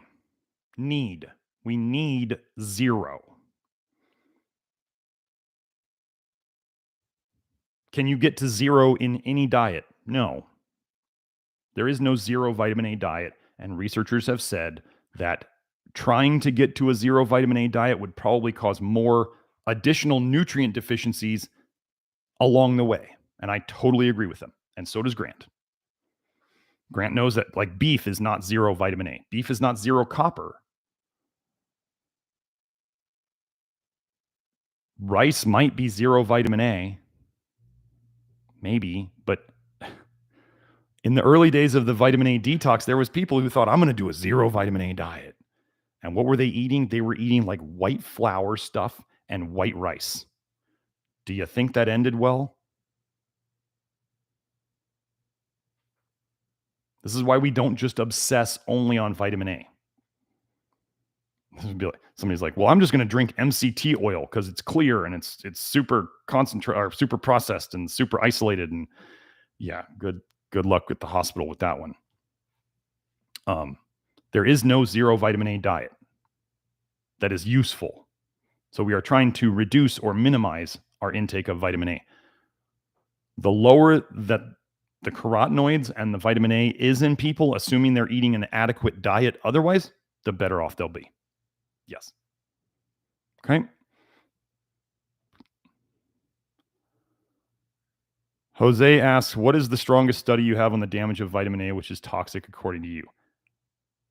This is starting to sound a little bit like trolling. I have 400 posts on the nutritionrestored.com/blog-forum that I've posted here. I've done multiple nutrition detective videos on this YouTube channel that you can go watch. If you want one study to debunk 100 years of nutrition propaganda, if you want the very people who have been poisoning us to also put out a single study debunking 100 years of poisoning, you're not going to get it. It's not out there. It doesn't exist. If you don't understand that this has been, the Rockefellers discovered, they funded the discovery of vitamin A. They run the show. They're not going to put out stuff that's going to incriminate them. I've had to put all this together. Grant put a lot of it together. Anthony Mawson put a lot of it together. For anybody who ever thinks I'm trying to take credit for all of this, you don't know anything about me because I constantly give credit to the men who came before me, and that's Grant and Anthony Mawson. And even Dr. William Walsh, who was big on the copper toxicity end. He didn't understand the vitamin A toxicity thing, and he was making people vitamin A toxic with giving them supplements, just like I used to. The dark days. But there is no one study. I wouldn't want somebody to make one study to base all this on. I want a lot of research. So I can't give that to you. Don't have it. Surfing USA, I think this is going to be the last question. Will a high-fat diet impede/slow the fat burning of a fatty liver? Should I cut out as many fats as possible? Added fats cause cholestasis. Go and type in to PubMed. Go and type in high-fat diet cholestasis, then do another search for high-fat diet, liver injury, then go and type in high-fat diet, NAFLD, non-alcoholic fatty liver disease, and then go and type in high-fat diet steatosis, which is the technical term for fatty liver. You will find that one of the ways that researchers can induce these problems in study animals is through a high-fat diet. There is no group of humans that I can ever think of on this planet that was eating 70 to 80% of fat as their diet that had longevity. Somebody show me a keto person who's been eating true keto for 50 years or more of their life and lived to be 90 or 100. 50 years or more of their life. Not that they switched to it when they were 90 and now they're 95. I don't care. I don't care short term. This is the thing about my work. I don't care about short term. I don't care. I want long term. That's all I care about. That's where the problems show up. That's where the benefits or the problems show up. Keto, okay, how does your liver store fat-soluble toxins? It binds them to fatty acid esters, free fatty acid esters. That's how your liver stores vitamin A as a poison. That's how your liver stores other fat-soluble poisons. You can store alcohol. Do you know that you can store ethanol as ethyl fatty acid esters in your liver? You can store methanol in your liver bound to fatty acid esters. The more fat you have, the reason why people improve, in my opinion, in the early phases of a ketogenic diet, it may be somewhat, depending upon what they're eating, it may be lower toxicity than what they were doing before. Well, that would help them feel better. Okay. But also when you take in, let's say in the toxic bile that you were leaking into your blood, which is your liver stores bile your liver can store bile in itself by binding fatty acid esters to it, right? Bile, we use bile to absorb fat. It binds to it. So what if a lot of the fat-soluble toxins that have been floating around in your blood and the toxic bile, you put in so much fat in your diet that you bind to all of that stuff and it just shoves it all right into your liver. And it's out of your blood. So then you get symptom improvements.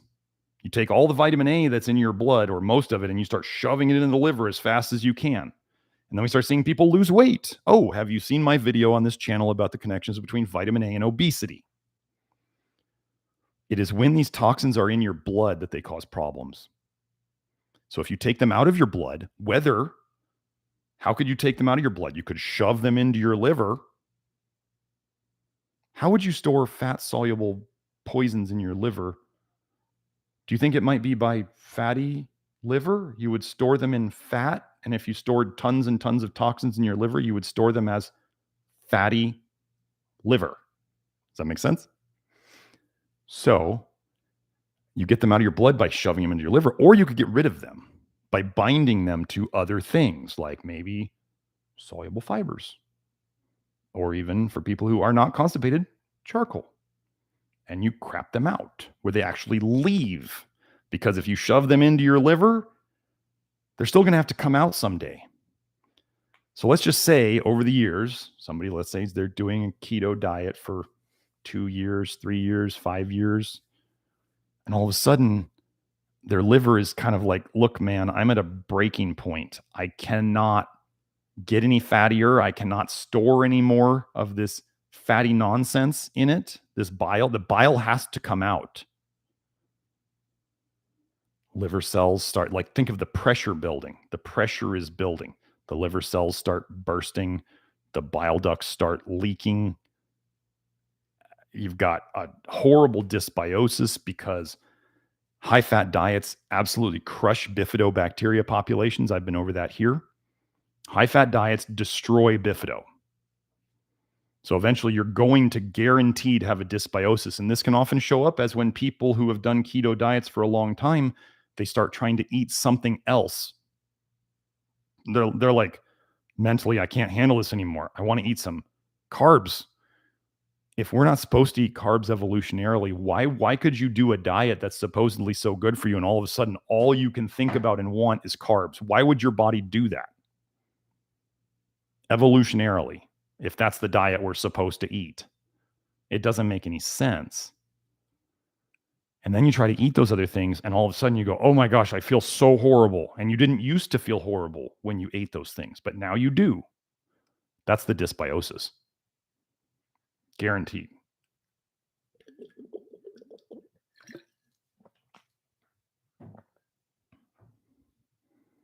Generally, what I do to help people